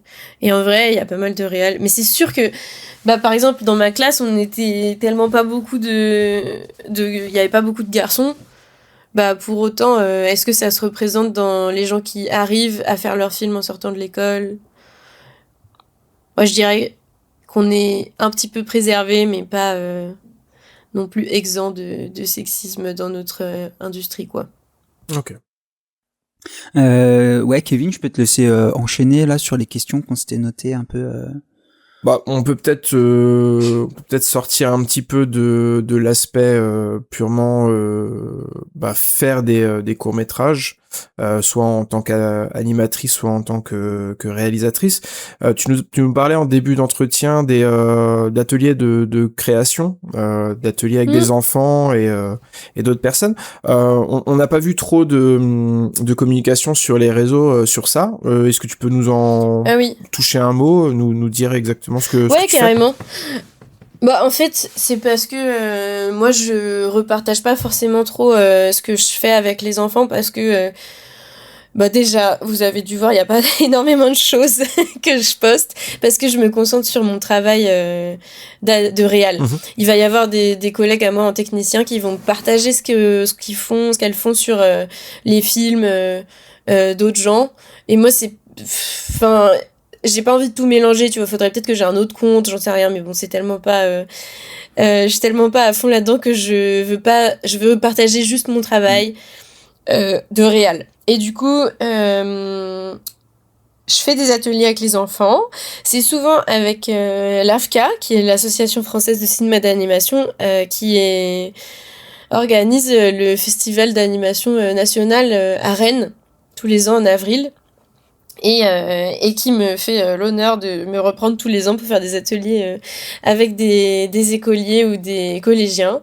Et j'ai déjà fait plusieurs films. Et en vrai, ce à quoi ça ressemble, c'est qu'on a, en fonction des budgets et des projets, plus ou moins d'heures en compagnie des classes qui ont plusieurs âges différents.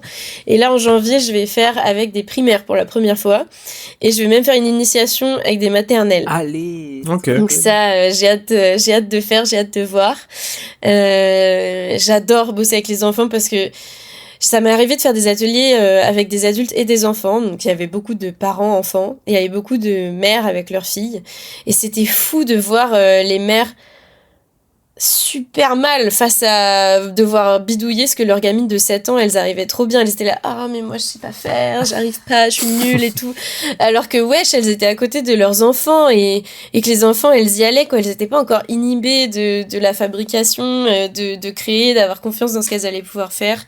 Et du coup, souvent, les petits, ils ont encore ce truc, quoi. Ils sont encore habitués à toucher de la pâte à modeler, c'est toujours extrêmement magique. Et puis, il y a le côté très direct. Par exemple, je pense que ce serait plus compliqué de faire un atelier 3D avec les petits parce que là, en fait, on utilise ce qu'ils ont, quoi. On utilise leur truc de la salle d'art plastique et direct, on fait une photo et direct, on fait un film. Et donc, moi, l'un de mes objectifs, c'est qu'on ait toujours un film à la fin, quelle que soit la durée de l'atelier, qu'on ait un truc à regarder, à montrer, qui soit un peu global, avec du son, avec un début, une fin, générique. Et voilà, après, les films, ils sont dispo sur YouTube, sur la chaîne de l'AFCA.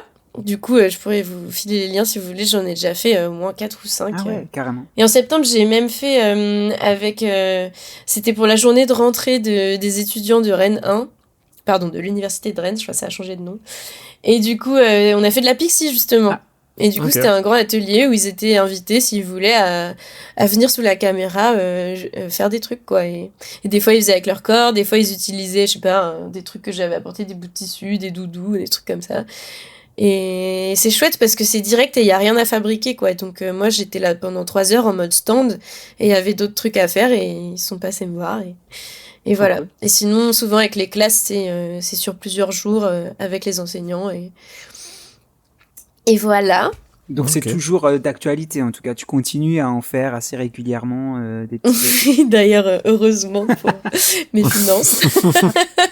Ça remplit le compte en banque en attendant de finir non, le je dirais process que ça le d'écriture. remplit, mais... non, mais le process d'écriture, là, pour moi, il est fini. C'est juste qu'on attend...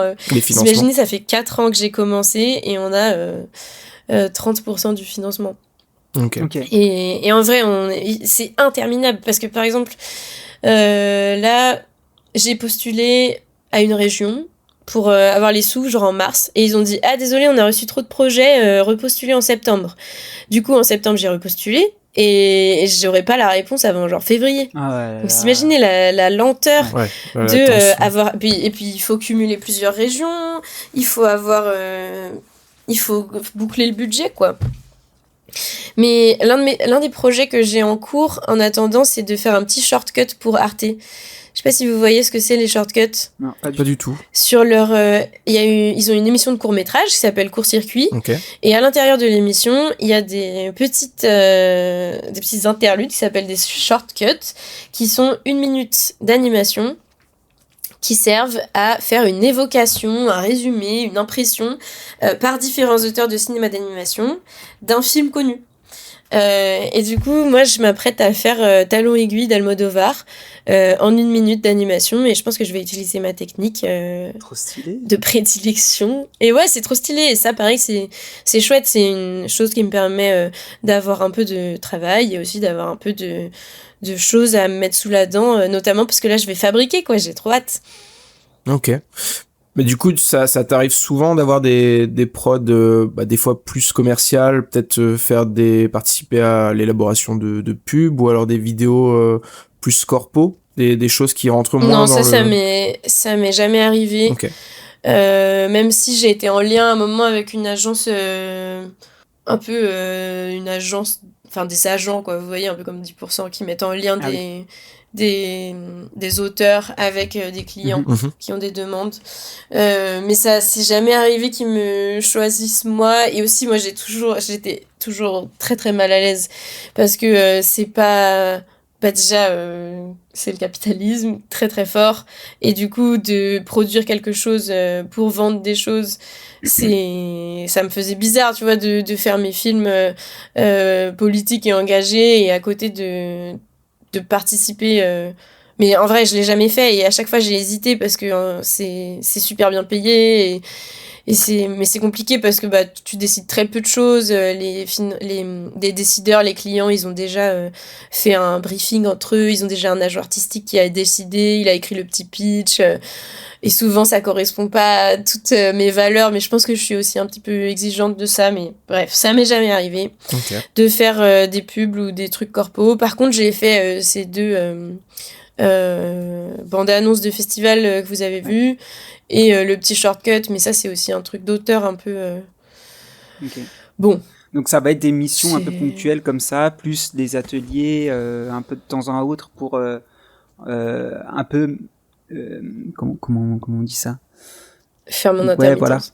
Un peu remplir le frigo. C'est ça. Avoir mes heures d'intermittence, qui est un statut incroyable, qui me permettent d'avoir des revenus à peu près stables pour 1 an. Là, c'est la promesse d'1 an, c'est à partir du moment où j'ai fait mes heures. Donc c'est un peu mon but, c'est genre, il faut faire les heures. C'est le but d'un peu tout le monde en vrai. Et comme ça me permet d'avoir du temps pour bosser sur mes autres, sans notamment faire tous les dossiers, tout ça, je suis pas rémunérée pour faire tout ça en attendant que le film arrive. Et ces petits contrats, tu les trouves comment du coup ? Tu disais que t'avais... tu parlais de Caïman Productions, est-ce que ça a quelque chose à voir ou rien à voir du tout ? Ah, Caïman, c'est mon projet de réal. C'est mon film, c'est dans nos gorges. D'accord, ok. C'est mon projet principal. Non, il n'y a pas de souci. Et elle m'a trouvé en voyant mon film à Clermont-Ferrand. Ok. Du coup, elle a vu mon film, elle s'appelle Camille Condémy. C'est une incroyable productrice. Et elle a vu mon film à la mer poussière et elle m'a dit j'aimerais beaucoup te rencontrer. Et voilà, ça fait du coup presque 5 ans qu'on est en lien maintenant et j'aime beaucoup travailler avec elle. Et c'est Caïman qui produit aussi les shortcuts sur Arte. Donc là, par exemple, c'est comme ça que j'ai trouvé. Enfin, elle m'en avait parlé, elle m'avait dit si t'as un trou à un moment, hésite pas, tu peux en faire.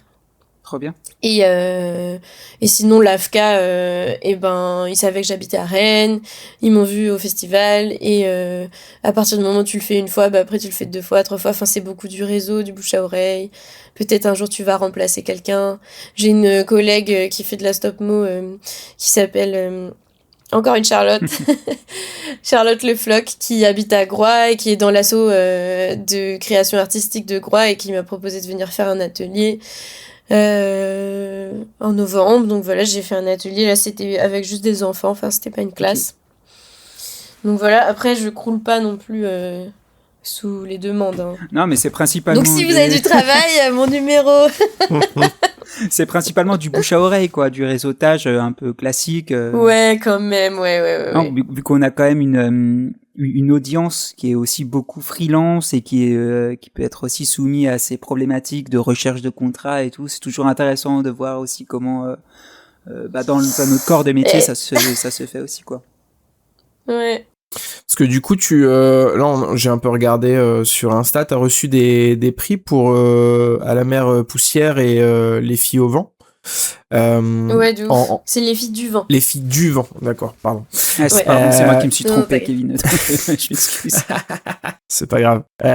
Mais du coup, quelle est la démarche derrière le fait de proposer ton film dans une compétition de festival? Est-ce que c'est plus justement du coup entre guillemets d'accoucher du projet dans le sens où tu montres ton bébé au plus de gens possible lors du festival, ou est-ce que potentiellement le fait de gagner un prix pour le festival va servir de levier pour par exemple des dossiers de financement pour le prochain film et crédibiliser un petit peu ta place dans le secteur et du coup favoriser en fait la pérennisation de ton activité en tant que réalisatrice de films? Eh bien, 100% les deux. Ok, bon voilà. La question était longue, la réponse était rapide. Ouais. Non, mais en fait, dans notre... j'ai dit plusieurs fois l'industrie, mais en vrai, dans le court-métrage, il n'y a pas d'industrie. Notre but... on n'appellerait pas ça une industrie. Notre but, c'est de réunir assez d'argent au début de subvention pour pouvoir le faire. Et après, l'envoyer en festival, qui est notre à peu près seule plateforme de diffusion de nos films. Parce qu'il y a un petit peu les chaînes, mais bon, l'émission de court-circuit... c'est genre le dimanche à minuit. Histoire courte sur France 2, c'est la même chose. Du coup, c'est quand même pas... Enfin, les gens ne regardent pas des courts-métrages de manière avide tout le temps, quoi. Avant, il y avait un petit peu en fait, on aimerait bien qu'il y ait plus de programmes de courts-métrages. Par exemple, aller voir un programme de courts-métrages au cinéma. Mais c'est souvent... des programmes pour les enfants à Noël, quoi. C'est pas forcément un programme de court-métrage, je sais pas, queer ou qui parle de telle chose, enfin, qui parle... Bref. Et du coup, les festivals sont notre plateforme pour être vus et pour que des gens profitent de notre œuvre et des gens puissent dire ah mais ça m'intéresse, comme c'est comme ça que j'ai rencontré ma productrice, elle a vu mon film à un festival et elle a dit hey, j'aime bien son travail et elle m'a écrit. Du coup, c'est un peu tout ça, quoi. Ok. Et les festivals, c'est aussi des lieux dans lesquels il y a des professionnels, dans lesquels il y a des marchés, dans lesquels parfois il y a des pitchs.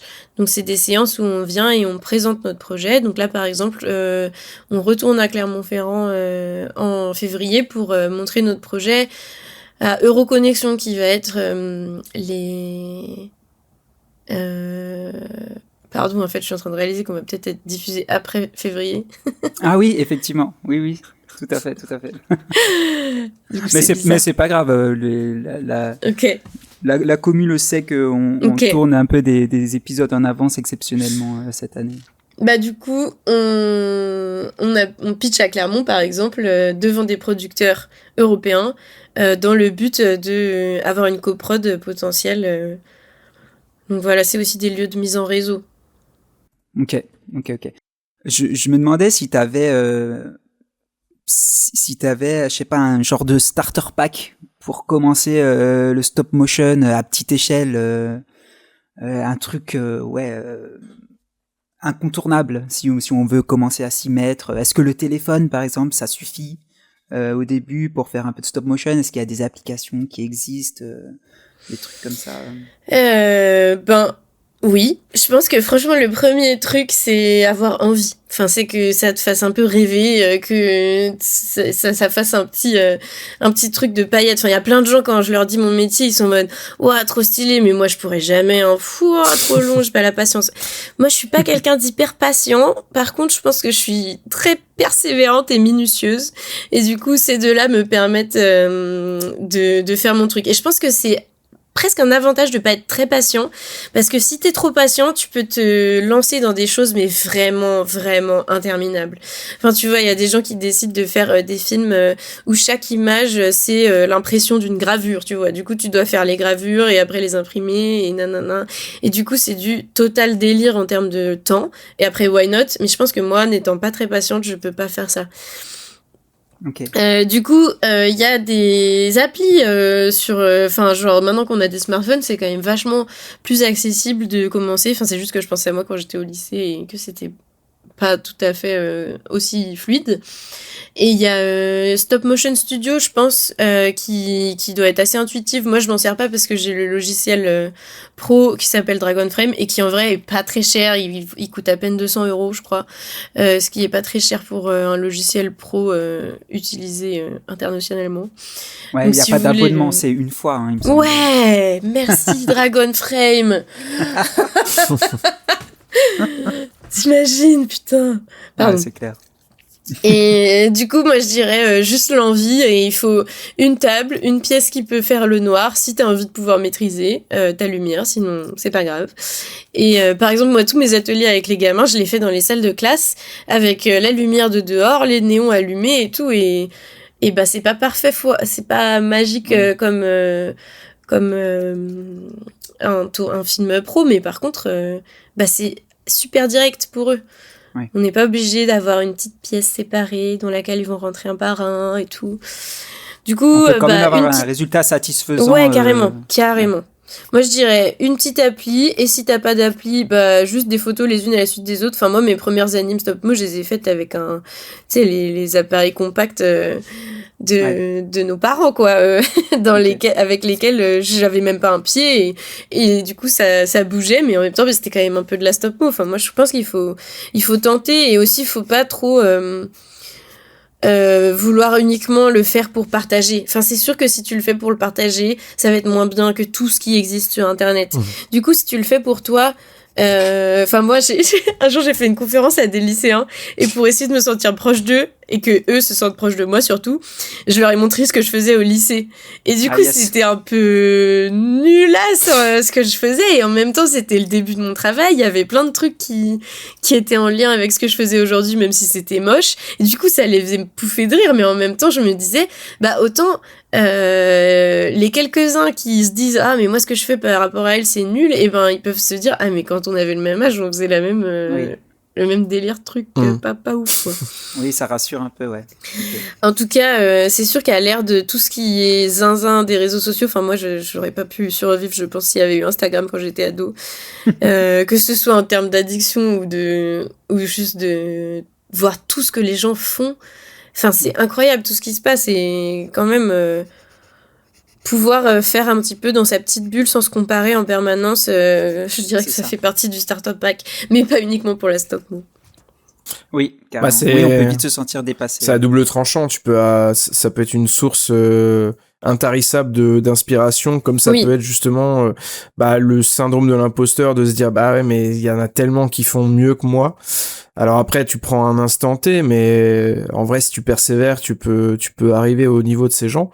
Mais c'est vrai que quand tu débutes et que il y a en plus, je trouve de plus en plus maintenant, les jeunes ils veulent un résultat assez rapide parce que tout va vite. Tu vois, les réseaux, tout va vite, la connexion, la fibre, tout ça. Et même le montage de nos films, nos plans, ils durent de moins en moins de temps. Ouais. De fou, ouais. Donc rien que ça, tu vois, t'es nourri... je sais pas, nous, si on était nourris à Pingu, c'était un long plan séquence hyper long d'un petit pingouin qui vient nut. Et là, ils ont des films mais qui vont extrêmement vite. Ouais, des plans toutes les Du coup, toutes les 2 pardon, secondes, je voulais pas te couper, Non, mais ça rentre totalement dans ça, c'est que tu veux de plus en plus aller vite et tu t'octroies pas le temps de faire des erreurs et de faire des prods, enfin des petits projets perso qui sont nuls, mais après tout le monde a commencé avec des trucs nuls, hein. Tu regardes tes premières animations, tes premiers dessins, tes premières peintures, tu te dis mais waouh, on vient de loin quoi. Mais ça c'est normal, ça fait partie du process. C'est ça qui fait qu'on beau de venir de loin. Ouais, c'est ça c'est ça qui fait qu'on est créateur et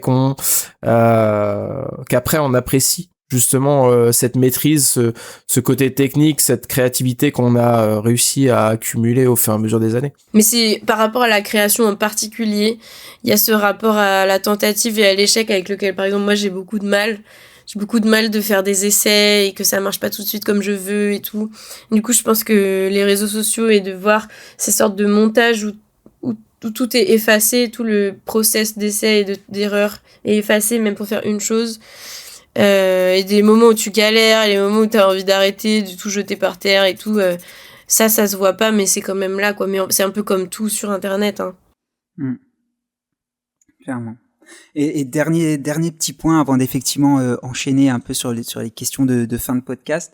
Je pense une question qui est surtout appropriée pour toi en tant que personne. Tu disais dans la description que tu nous as fournie pour communiquer un peu sur le podcast, il y a toujours des bricoles à assembler pour soulever les sujets qui te touchent. C'est quoi ces sujets concrètement? On voit que tu abordes souvent des sujets peut-être un peu lourds ou en tout cas un peu complexes. Est-ce que tu peux nous en parler un petit peu?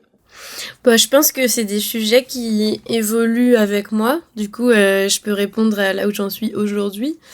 Mais du coup, clairement, c'est ce que j'ai déjà évoqué au début de l'émission. Mais là, mon thème en ce moment, c'est la protection de l'enfance, l'inceste, et découvrir, en tout cas, lever le voile sur cette chose qui est absolument présente partout. Et qu'on ne souhaite pas, qu'on ne veut pas regarder parce que ça remet en cause l'ordre établi. Et du coup, par exemple, les chiffres de l'inceste, c'est un enfant sur 5. C'est absolument énorme. Wow. Et du coup, moi, quand je fais une intervention devant 60 lycéens, j'avoue, j'y vais, quoi. Je leur dis, voilà, je sais qu'il y en a dans la salle qui êtes concernés. Donc, Après, je le fais à ma manière, hein. Clairement, chacun ferait différemment et ferait mieux ou moins bien, et qu'est-ce qui est bien, qu'est-ce qui est pas bien, de comment faire tout ça. Mais en tout cas, aujourd'hui, moi, je parle beaucoup de jeunes enfants ou jeunes adultes qui cherchent qui ils sont, qui cherchent c'est quoi leur famille, qui cherchent à être aimés. Et par exemple, tout ça, je l'ai déjà fait dans La Mère Poussière, mais j'en avais pas conscience du tout, quoi. Et pourtant, quand on regarde le film aujourd'hui, pas plus tard qu'il y a quelques jours, il y a quelqu'un qui a mis un truc sur Instagram en disant c'est l'histoire de deux enfants qui sont confrontés à ce que ça fait d'être avec un adulte qui sait pas les aimer. Et moi, j'avais jamais mis cette phrase-là sur La Mère Poussière. Et c'est exactement ce que je découvre de mon enfance d'aujourd'hui. De mon enfance aujourd'hui, je le découvre, que c'était ça quand j'étais petite. Du coup, évidemment, c'est aussi des choses qui me traversent moi. Et c'est aussi des process de création qui nous en apprennent en vrai autant sur nous que sur le chemin. Et donc, par exemple, mon film sur l'inceste, je savais pas pourquoi j'avais choisi l'inceste. Clairement, j'étais en mode presque à me sentir illégitime et à dire mais attends, toi t'es pas victime d'inceste, pourquoi tu choisis ça? Quand même, il faudrait que tu puisses choisir, que tu puisses aller parler avec des personnes concernées de pourquoi tu parles de ça. Et en même temps, tout ça est arrivé quand politiquement les choses se sont mises à bouger. Il y a eu la sortie de La Familia Grande de Camille Kouchner qui a déclenché le MeToo inceste, et du coup les gens se sont mis à en parler sur les réseaux. Et là, moi, j'étais en mode, ok, ce sera ça mon film. Et en même temps, au début, j'avais pas du tout précisé cette question. Je pensais que j'allais parler de féminisme en général et de lutte contre l'oppression sexiste en général. Au début, c'était un film qui se passait au Moyen-Âge et qui parlait de chasse aux sorcières. Et au fur et à mesure, l'entonnoir s'est resserré jusqu'à, 3 ans dans le projet. Je suis tombée en dépression, et là je suis sortie d'amnésie et j'ai découvert que j'étais une victime, et vous l'avez senti venir depuis le début que je parle. Aujourd'hui, du coup, j'ai traversé ma dépression, j'ai fait les choses de thérapie, j'ai pas fini, hein, mais j'en suis au stade où le film il est même pas sorti, qu'il a déjà bouleversé ma vie du présent, quoi. Et en bien, en vrai. Et du coup, j'ai trop hâte qu'il sorte, j'ai trop hâte de pouvoir le présenter et voir ça va être quoi mon prochain sujet. Mais ça, à vrai dire, je le sais pas encore. Ouais. Et pareil, quand je faisais les films précédents, j'ai découvert que j'avais fait un film qui parlait d'inceste quand j'étais en 3e année aux Arts Déco, en le revoyant là, il y a quelques temps. J'étais en mode, mais attendez... L'histoire de cette petite fille qui est toute seule dans une maison, qui est visitée par une personne qui lui ressemble plus âgée et qui met le feu à la baraque. Et en plus, elle a pas de culotte dans la salle de bain. Pourquoi? Et tout ça, je sais pas, ça sortait de mon inconscient. J'avais aucune idée. Moi, je croyais que je faisais une fable sur devenir adulte, quoi. Et aujourd'hui, je me dis, en fait, c'était déjà là. Et c'est aussi ça qui est intéressant de voir dans... souvent, les réals, ils font un peu tout le temps le même film. Enfin, je sais pas, on regarde. Là, je parlais d'Almodovar, le shortcut. Du coup, j'ai un peu exploré. Mais le type, il est en boucle. Et en même temps, c'est trop bien parce qu'il creuse les mêmes trucs, toute sa filmographie. Et genre, il est quand même super connu. Et tout le monde a vu plein de ses films. Et on s'en fout que ce soit quasiment tout le temps les mêmes, quoi. Parce que ça vient nous remuer aussi à un endroit où on n'a pas tout à fait tout sorti, je pense, chacune. Mais trop cool, je pense que c'est pas forcément facile pour tout le monde de poser des mots sur ce genre de problématiques. C'est trop cool que tu puisses en parler aussi ouvertement, ça fait chaud au cœur en tout cas. Ah bah moi aussi ça me fait chaud au cœur et d'entendre ça et d'en parler. Aussi que aujourd'hui ça va tellement mieux, enfin juste ça m'a fait du bien. Ça m'a fait du bien de traverser ça et de sortir du déni. Du coup aujourd'hui c'est tellement plus lumineux tout, quoi. Même si il y a des jours ça l'est moins, évidemment. Enfin, quand on voit qu'on avance à 2 à l'heure, en vrai, même si on avance, la société elle galère et elle fait toujours des dingueries, genre pas écouter les mères protectrices et donner les enfants aux agresseurs soi-disant parce que c'est la mère qui est violente. Mais il y a un livre qui vient de sortir qui s'appelle Inceste d'État de Romane Brissard qui fait des enquêtes sur ça. Enfin, genre, c'est tellement répandu qu'il y a des enquêtes.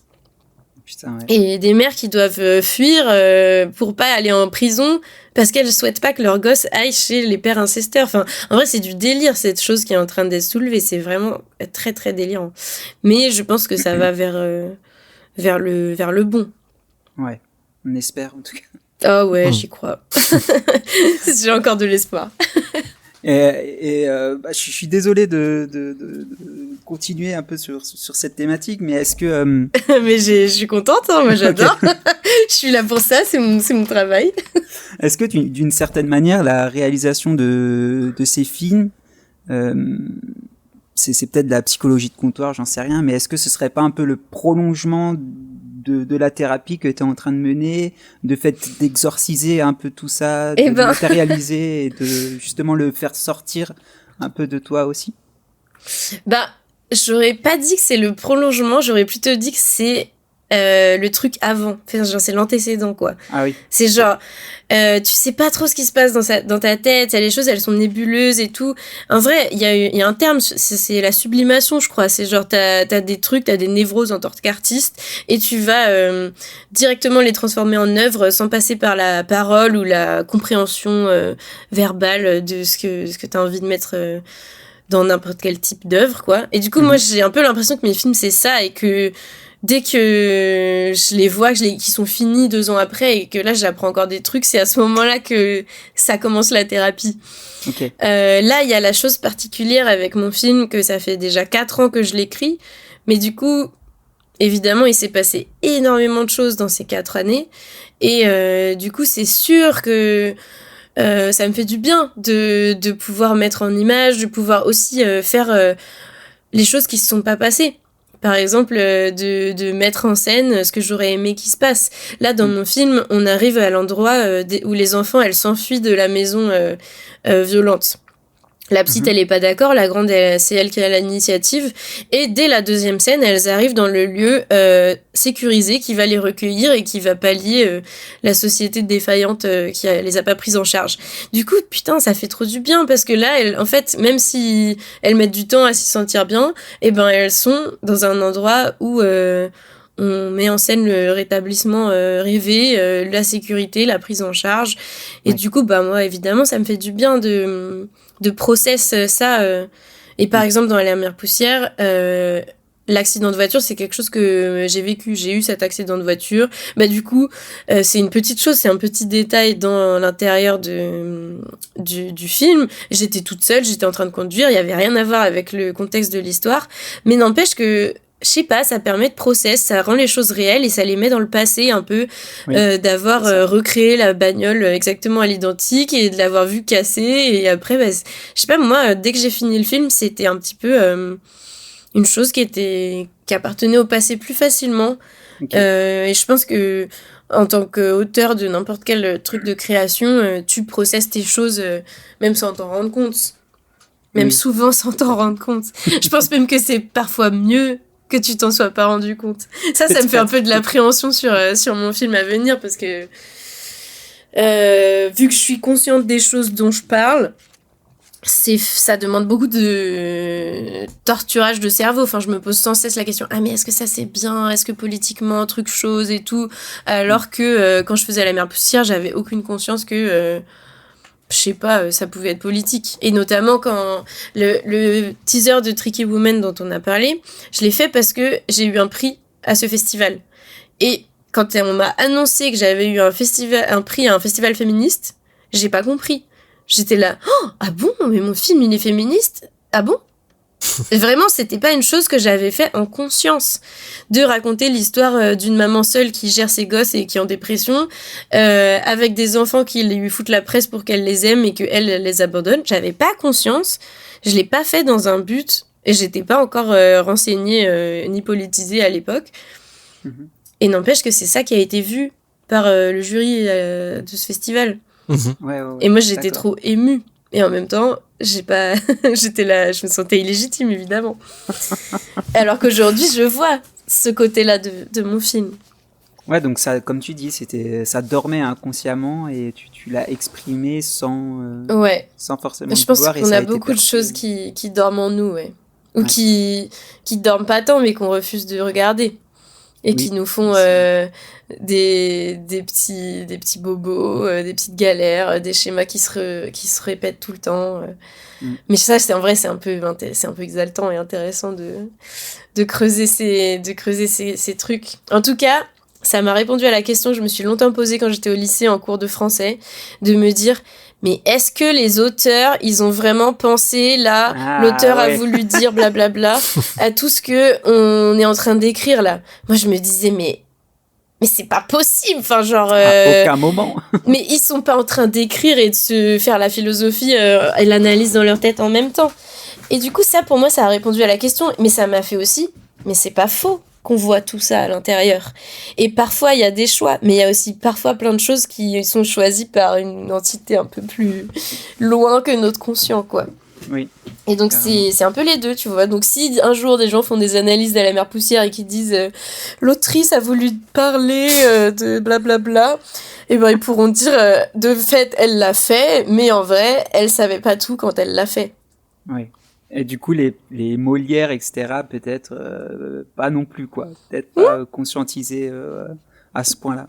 Je pense que c'est fort possible que pas tout, ouais. La thérapie était pas encore de mise à l'époque.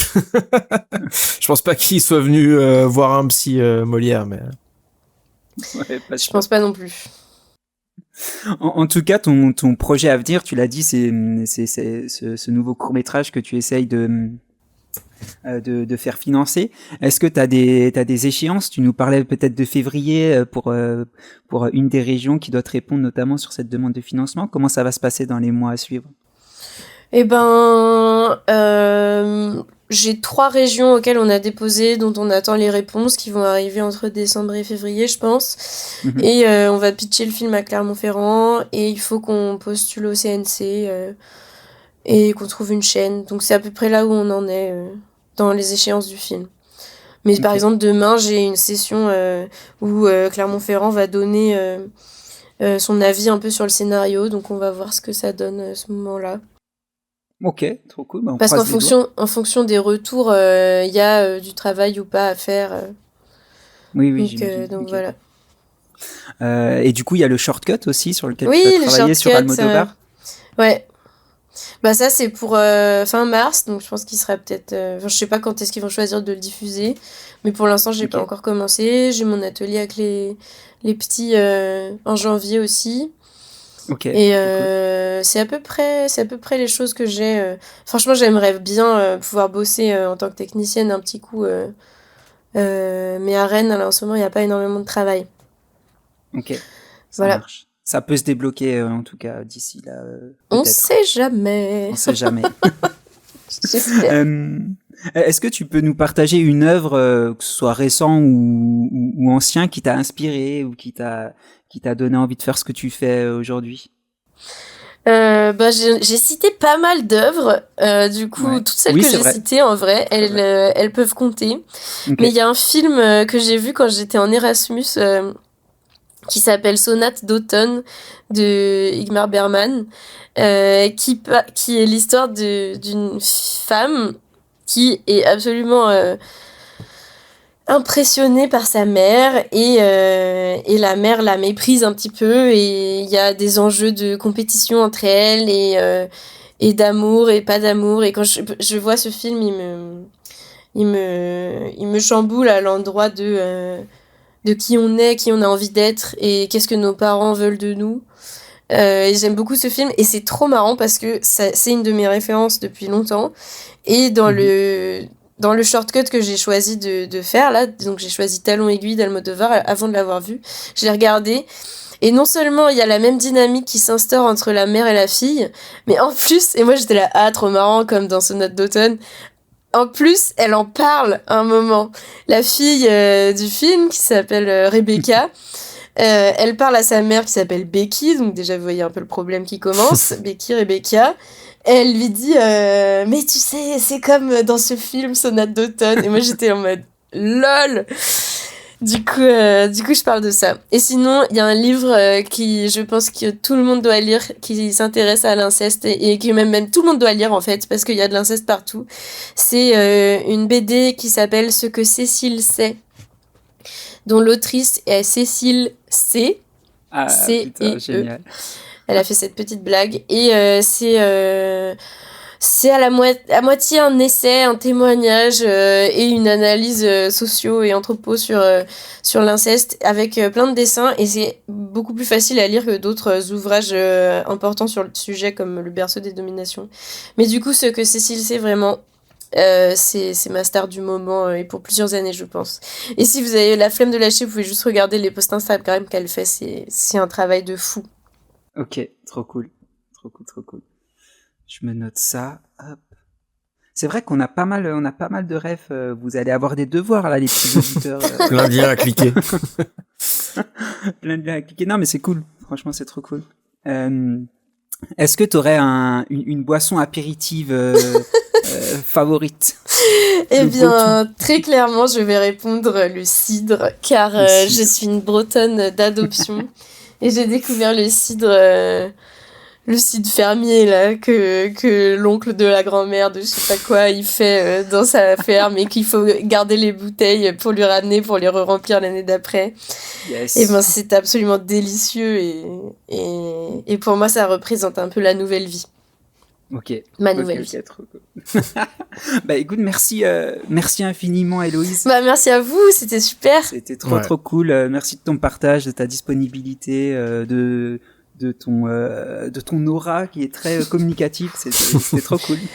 Et ben tant mieux, parce que pour parler d'inceste, c'est plus agréable plutôt que de... J'espère que je suis un peu plus solaire que je n'ai pu l'être l'année dernière, par exemple. Merci à toi aussi, Kevin, de m'avoir accompagné sur ce podcast. C'était trop cool. Ouais, c'était super. Super expérience. Et puis, à bientôt. Merci infiniment. Merci, à bientôt. Salut tout le monde. Merci d'avoir écouté ce nouvel épisode du Modcast. On espère que ça vous a plu.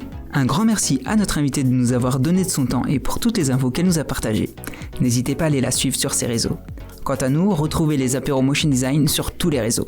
Sur ce, je vous dis à bientôt et restez attentifs pour découvrir de nouveaux quotidiens et parcours de créatifs dans le prochain épisode du Modcast. À très vite.